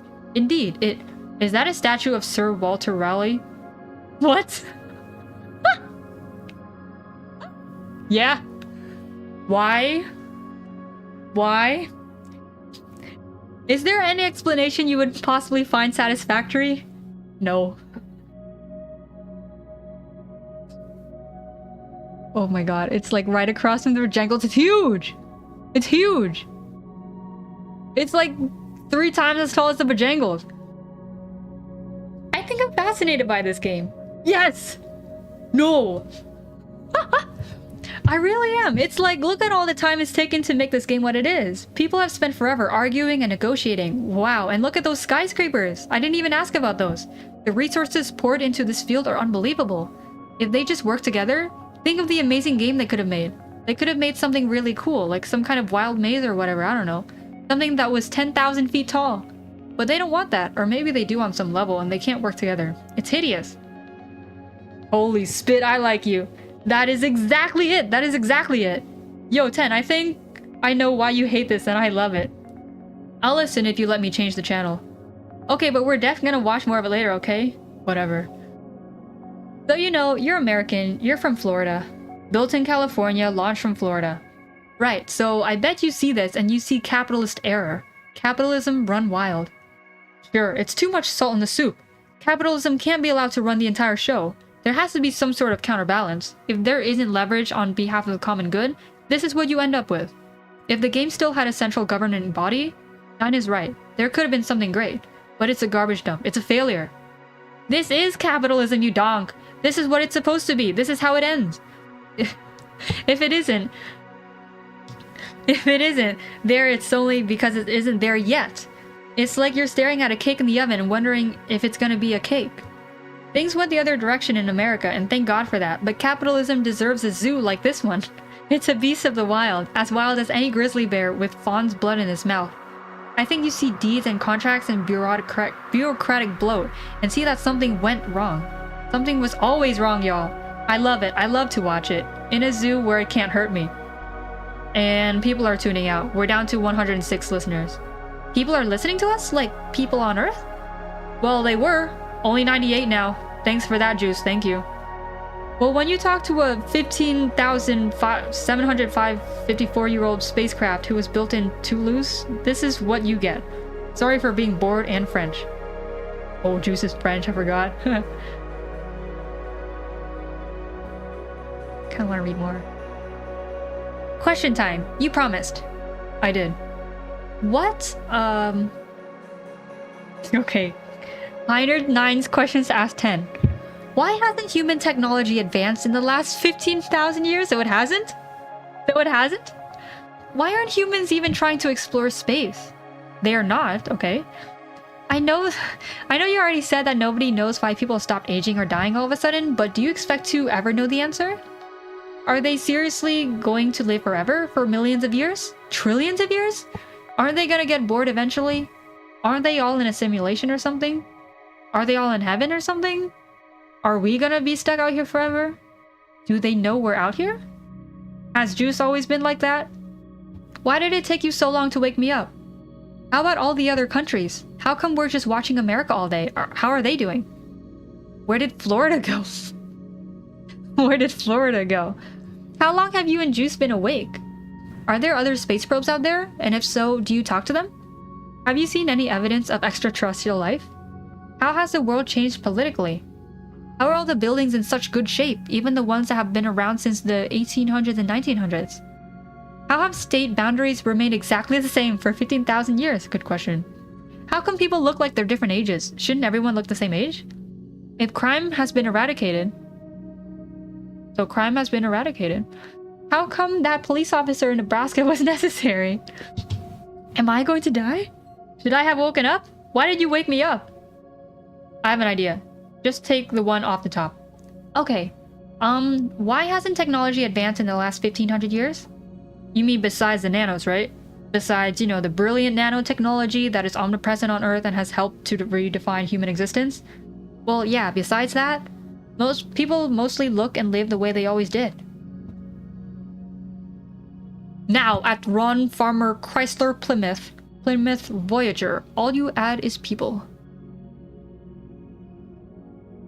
Compare Voyager. Our go anywhere, do anything Voyager gives you everything the competition does and more.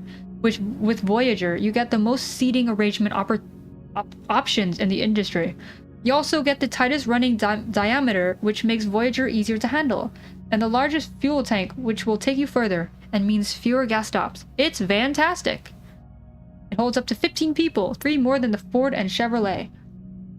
Engines 6 or V8. Carboy, does this make any sense to you? Voyager's just perfect for all kinds of things like getting away for a while. It has all sorts kinds of storage space and will carry half a neighborhood on its way to school. And don't forget, when you order Plymouth Voyager, you decide whether you want the power of a V8 or the gas-saving economy of our Slant 6 engine. Plymouth Voyager was built to take on the jobs of all kinds of vehicles. Maybe it's just right for you. Come in and see Voyager now. It's fantastic. How old is this thing? Like this advertisement. Grrr. Super selection of vans from $4,390. Grr, I'm a Chevy boy. You're a Chevy boy. Fantastic vans. Okay, 10 talking. Humanity could have advanced if it wanted to. In fact, it did. Almost everything you thought they would invent, they did. Flying cars, buildings that build themselves, jets that can take you from Arkansas to Paris in 5 minutes. You don't see any of those things because people didn't want them. If they advanced too much further technologically, those advances would inevitably intrude on their humanity. People wanted to walk. They wanted to take the bus that smelled like cigarettes. They wanted those precious 3 minutes between asking a question and knowing the answer.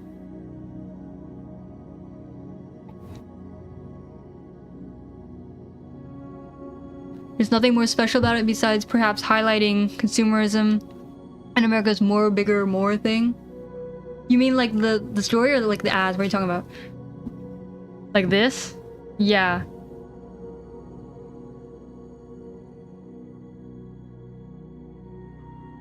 Is this like a real thing or did they like make this up for the story, this vehicle? Because I mean, I've never seen this on the road, but like 15 people? That's kind of crazy. I've never seen a vehicle like that big. That's not a bus. The ad, yeah. It's kind of silly. I'm just thinking about it. Like, yeah, they're like, oh yeah, we gotta be better than the other competitors. Let's make the car even bigger. And you're seeing this now with like SUVs all around. They're like humongous things. But you'd imagine like they'd want to stop at some point, which they did. Like in this story, they stopped. Like they didn't want too many technological advancements. Right? They're saying here, like they wanted those precious... It's real? Oh my god. Well, I'm glad. I feel like it'd be way too humongous if it still existed. Yeah. They wanted those precious 3 minutes between asking a question and knowing the answer. But nowadays people are using like chat GPT. So I think the story gives more credit to people than they deserve in real life. Because I mean, of course, this was before AI, it was before chat GPT. The Voyager. You were in a 15 people van? Really? Like, I don't even see those things on the road. I mean, cars are getting bigger, but I don't see like 15... Because they're not driving vans now. They're driving SUVs, which are different. People don't want to drive vans anymore. Or to make an educated guess, the parts and support for the vehicle were not very long lasting, since you don't really see those around often. Yeah, that makes sense. Yeah. And 15 seats is a little excessive because most likely people's families are not 15 people big. It's only like if you have multiple families or a lot of friends going to the same place, but like you're not really gonna be doing that. So I imagine that's why they didn't make cars this big. But it's like they keep making the cars bigger while still having the same amount of seats, which is like useless. Pre-AI hopefulness, yeah. In a trip to multi-states. Toes just bought a van 2 months ago? Yeah, because Toes is like a sensible person, not like the average consumer. Who's buying like a humongous car that can only seat like 4 or 6 people at the most.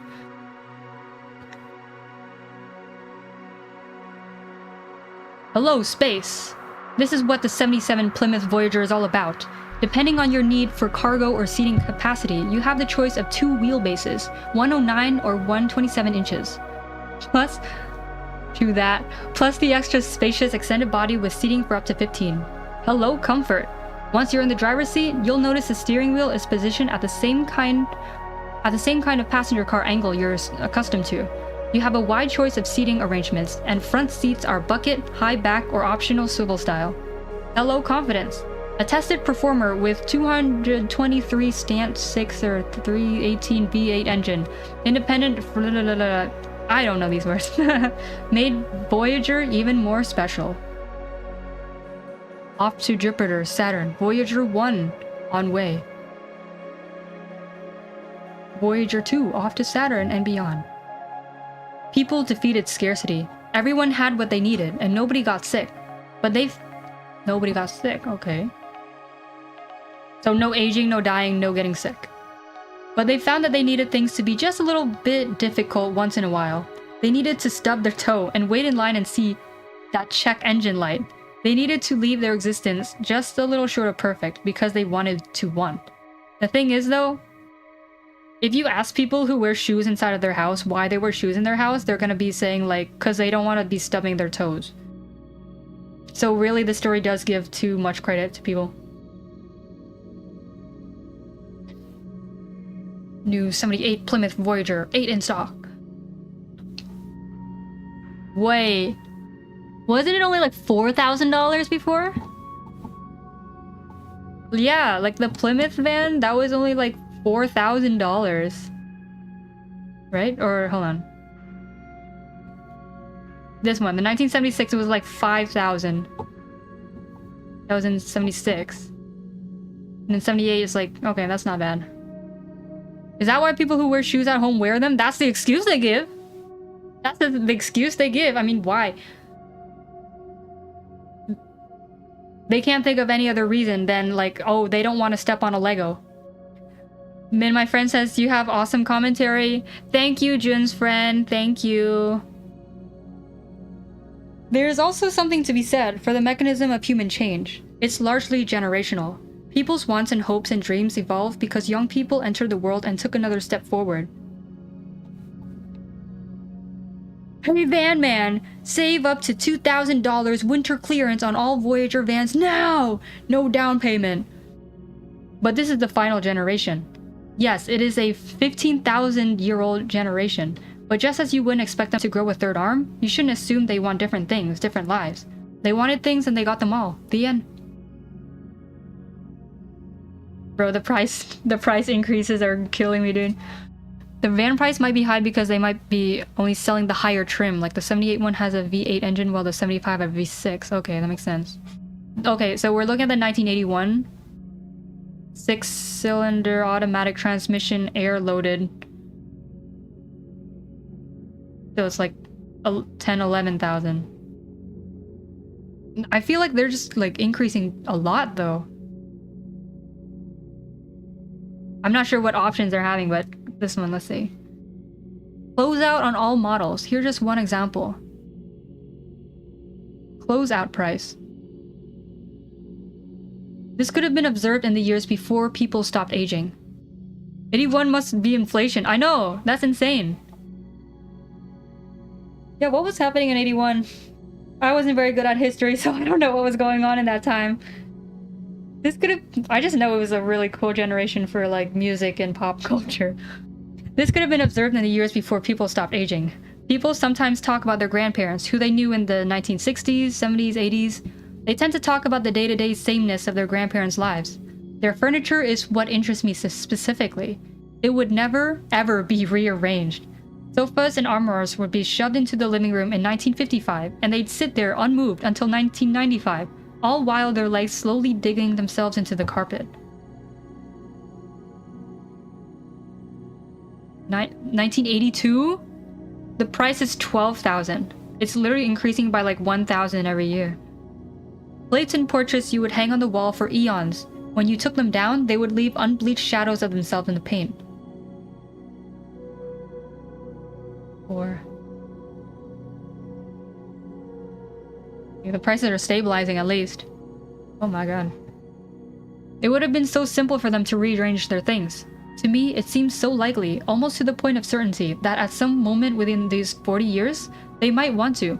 They never did, and they never even thought to. And why would they? Things were just the way they wanted them. Of course, humans could, at any time, introduce things to make their lives more efficient. But when we consider post-scarcity humanity, we must also note that time is no longer scarce. Efficiency is meant to save time, but their time is infinite. Why try to save something you have an infinite supply? You may as well tell them to dig up dirt and hoard it in boxes.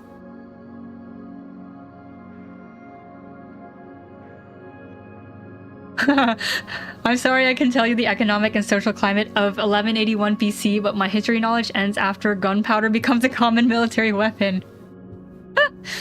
Me too, though. Not me knowing, like, random Japanese history details and nothing of, like, contemporary or modern history. 1991 Plymouth Voyager, front-wheel drive. Equipped, not stripped. You haven't been awake for long.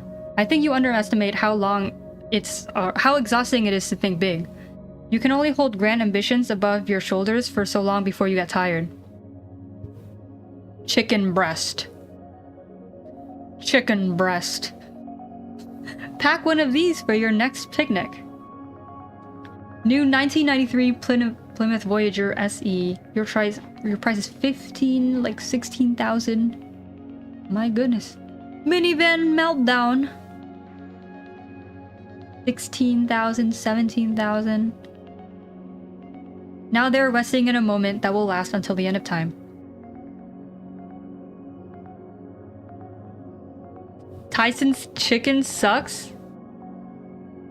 Wait, is this like...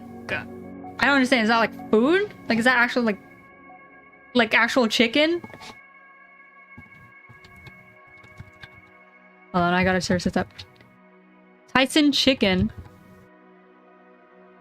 Oh, it's like actual chicken, like... Okay, I see.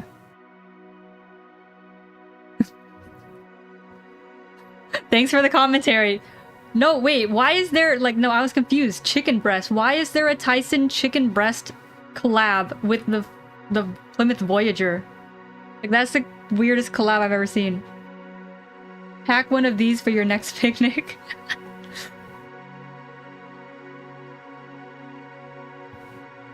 Oh. Instability, some of what it is losing in volume. For example, sales of its soon-to-be discontinued Plymouth Voyager minivan fell 32% in November, while sales of the more expensive Chrysler Town and Country rose 29%.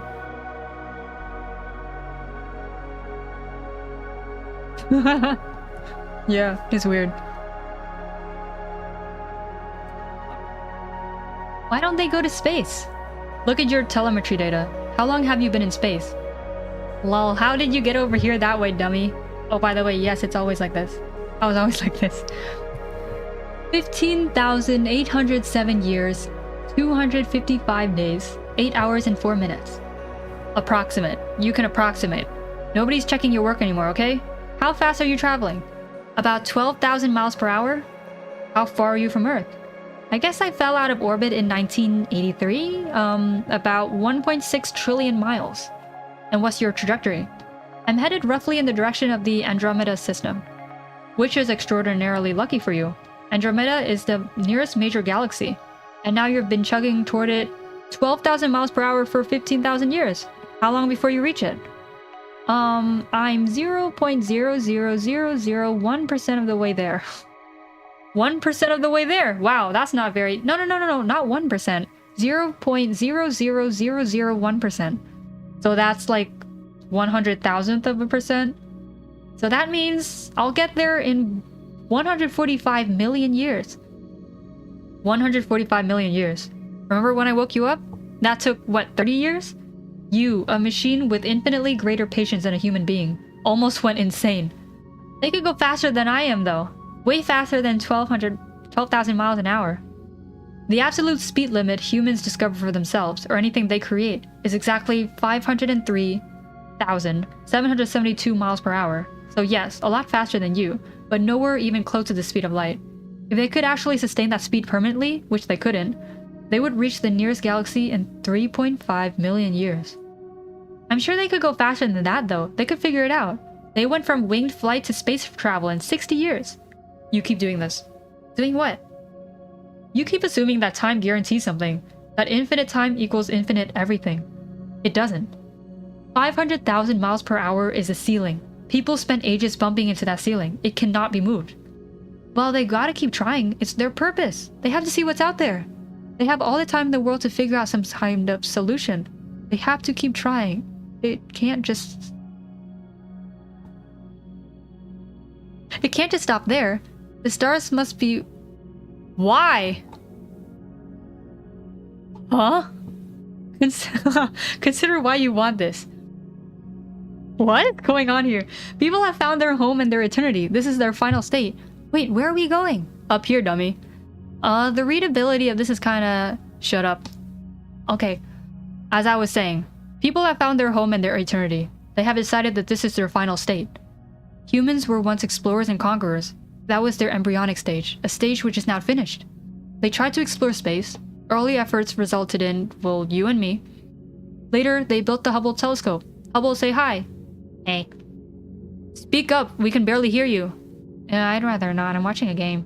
You're being rude. 9 just woke up, come on. Congrats. What?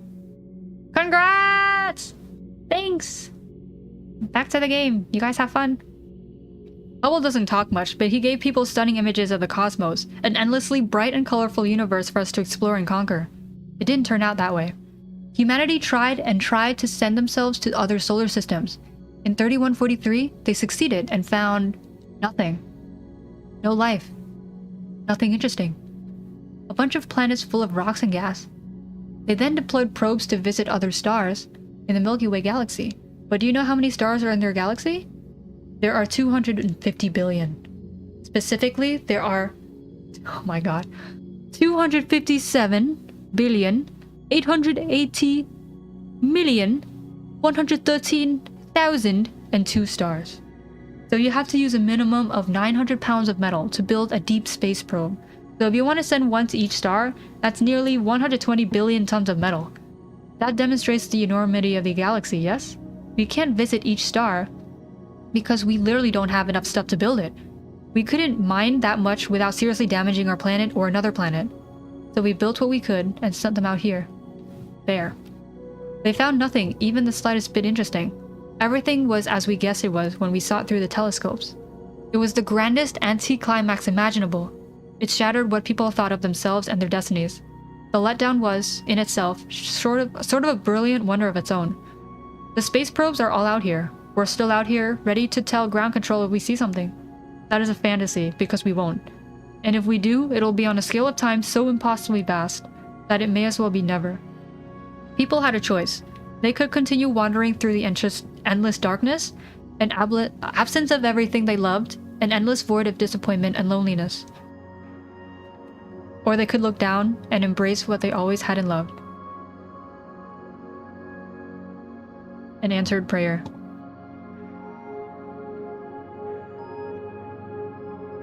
Struggle, true, unfabricated struggle, is a cocoon they have shed. Humans are beings of the land and sea who have refused to cast themselves into the cosmic zoo. Exploration and conquest are meaningless. They have achieved their final form, and they are resting in an eternal moment.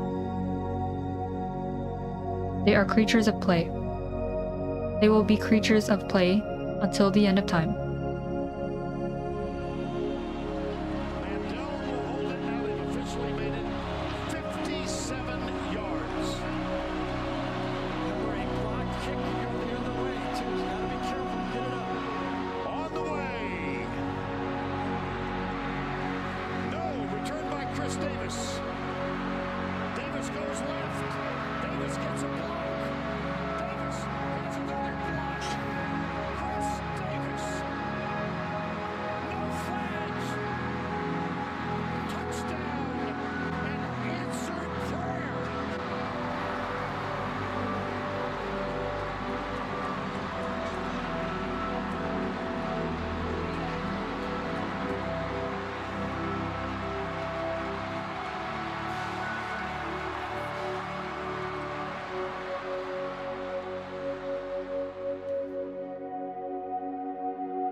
I wonder how far in the story I am.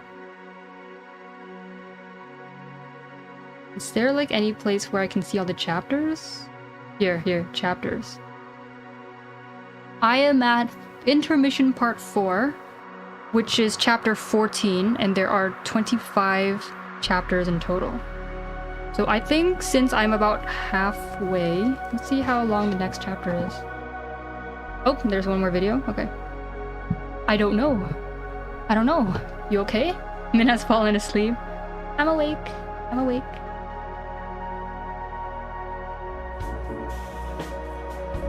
Can I give you the talk? Yeah. How you doing with it? I don't know. You want to watch some football? Yes. What kind of game you want to watch? I don't know. You okay? I don't care. Okay, so how about if we do a fun one? This is one of my favorites. You know what 500 is, right? I love 500. I love this game. 500 what? Like 500 the game. Probably? Well, so basically someone puts a ball up in the air and then calls how many points it's worth. Like 100 or 200 points or whatever they feel like. And then whoever catches it gets that number of points. And if you get 500 points, you get to be the one who throws it. That's the classic version.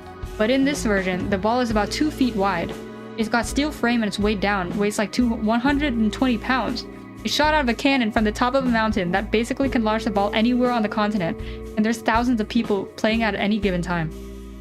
Wait, that sun is just setting. Is it rising again? Yeah. What happened to it? What happened to the sun? Lol, lol, lol, lol. Nothing. It's Alaska.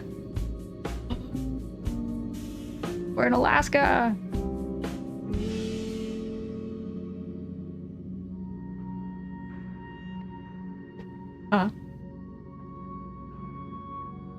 Okay, right now I'm like smiling with my tongue out and I'm like with my finger there because I love 500 the game. I like this game. But at the same time, I'm like right in the middle of the story and it's been 1.5 hours. Yeah, it's been like 1.5 hours. So I think I might want to stop here. I wanted to go to 2 hours. But then if I go for 2 hours, like for like 30 more minutes, then it's gonna be too far in the story and then the next stream's gonna be like a little shorter. So I'm... Also 500 is a little long. Like I'm just like looking at the scroll bar on the side, it's a little long. So I think I'm gonna stop for now. And then I might continue this next week. I don't know what day I want to do it. Since this was 1.5 hours, I could tackle it like Friday night. Or I could do like Sunday evening again, like same time. So I'll keep you posted. And thank you so much for joining. Thank you for my nice viewers who supported me on my first day on YouTube Live. I've been on Twitch Live before, but not on YouTube Live. Especially with all these, the new model, like this is new. I had a different model before. And overlays, background music and everything, that was like, I didn't make this music, but like my other music, I did make that. So I'm like, yeah, I worked, I guess, a bit hard to make this happen. And I'm glad that you were able to come and see it. Thank you so much. Next week, I'm going to finish the rest of the story. Thank you, Jun. Thank you. Talking about, hold on.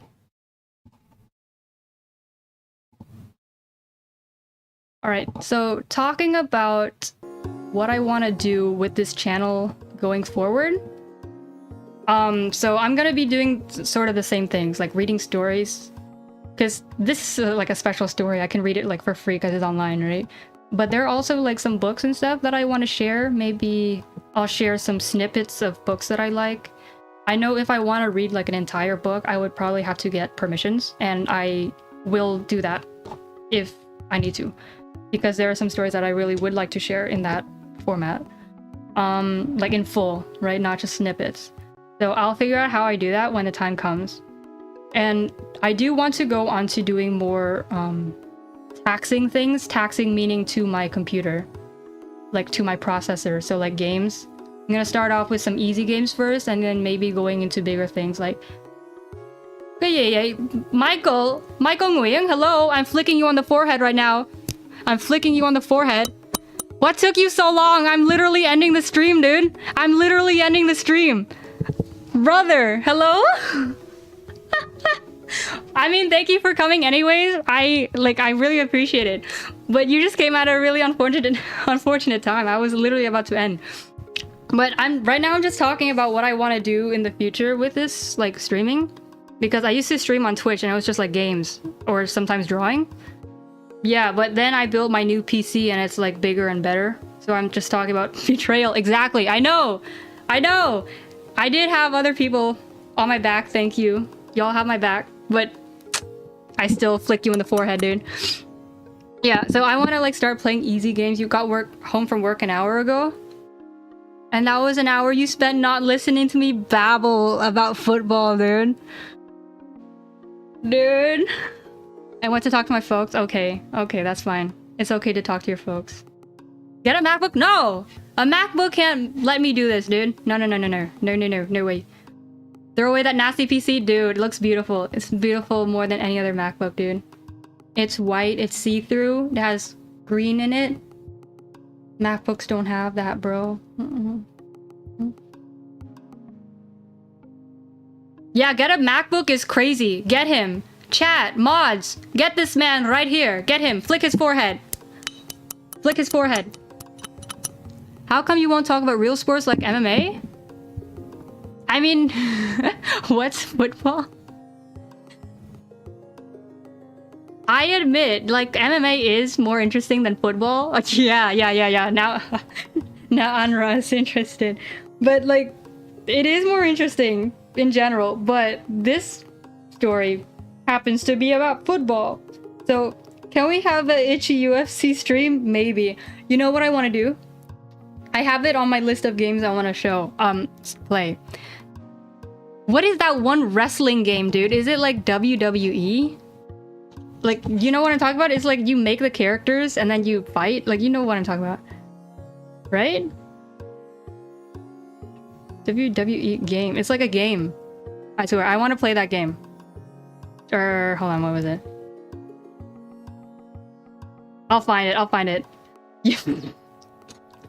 But yeah, that will happen. That will happen. I want to play that.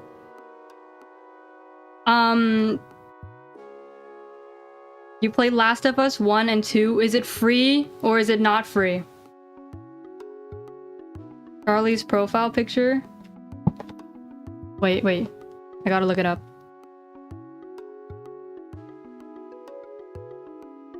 You have work tomorrow, but it's gonna snow.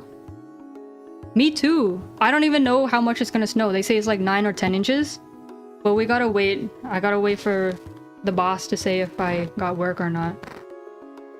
Beef test. What are you saying? Beef testosterone. But the responsible thing to do is wake up and see how the snow and call out. Yeah.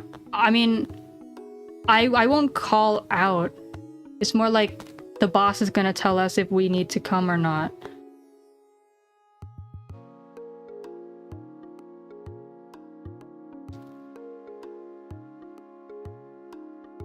Moist critical.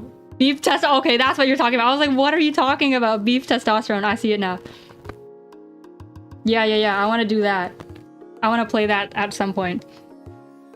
So yeah, I'm gonna start playing like small games.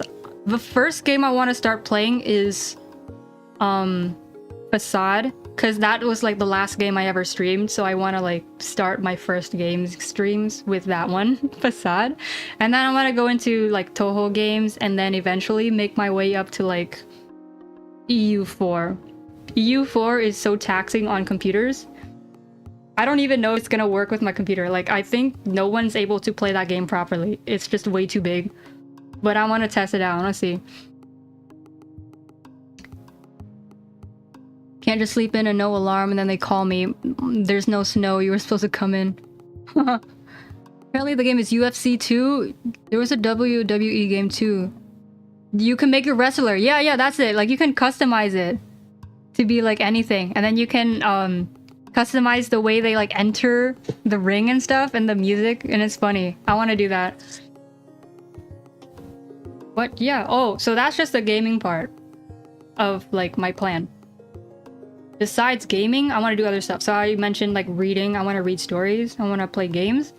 Also want to like regular hobby stuff like drawing and making music. Maybe I'll stream those if I get the chance to even do those.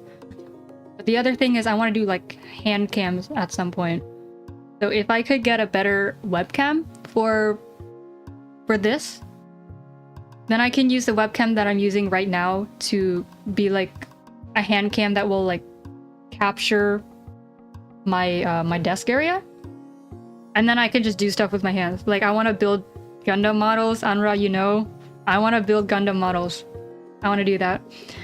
What else do I want to do? I like anything like little electronic gadgets. Like I want to make those little things, the things that you used to do in school in GT class. You just make these little circuits and stuff. I want to do that. I have like a whole list of stuff I want to do, but that was just short list. I do have a list of games I want to play that's super long. I'll get through them. Let me see. I can look at my notes.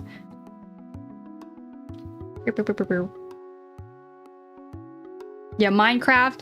Minecraft is gonna be for like maybe weekday streams after work, since I can't play Minecraft for more than 30 minutes anyways. It's just gonna be like a quick short stream thing. Anything like a 3D game is gonna be a short stream.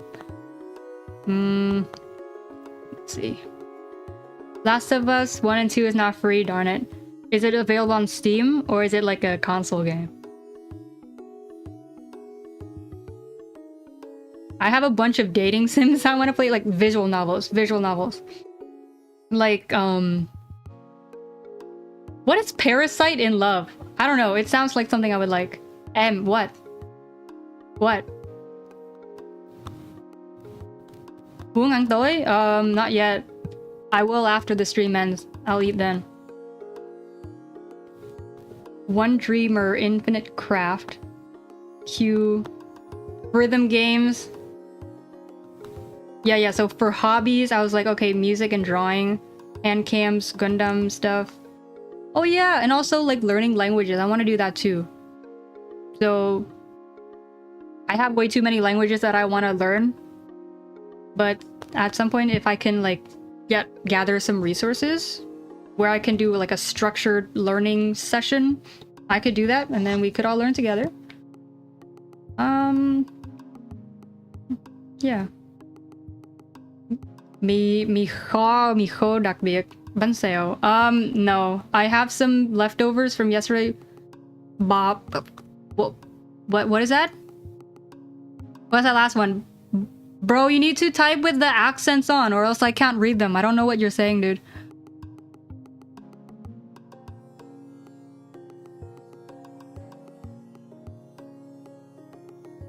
Oh, yeah. And then reading. So after I finish 17776, at some point I also want to read 220, which is the sequel to this story. Shaky Beep. It's Ballo Black, brother.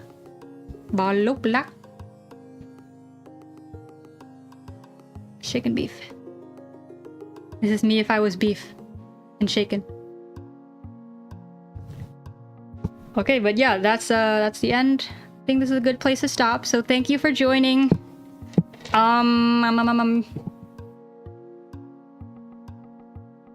don't know. Anyone have any last words before I end? Oops, sorry. Yeah, you better be sorry.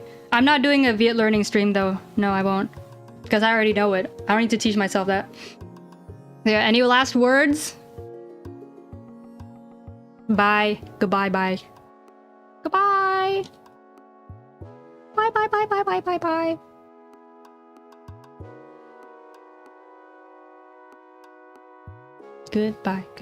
Goodbye. Bye. Answer your phone? How can I answer my phone? I'm live right now, dude. I'm live right now. You don't peeve me, it's that I'm like, bye, Andra, goodbye, bye. Bye, Alferios, goodbye. Bye, June, goodbye. Goodbye, Mary, goodbye. Enoch. Enoch is such like a noble sounding name. I don't know. Enoch. I don't know. Goodbye, Enoch. I meant in general. Look, Joy. I don't know. I mean, I always respond to you the same way, whether you peeve me off or not. Don't take it personal, brother. We're chill. We're chill. Okay, bye-bye. Bye.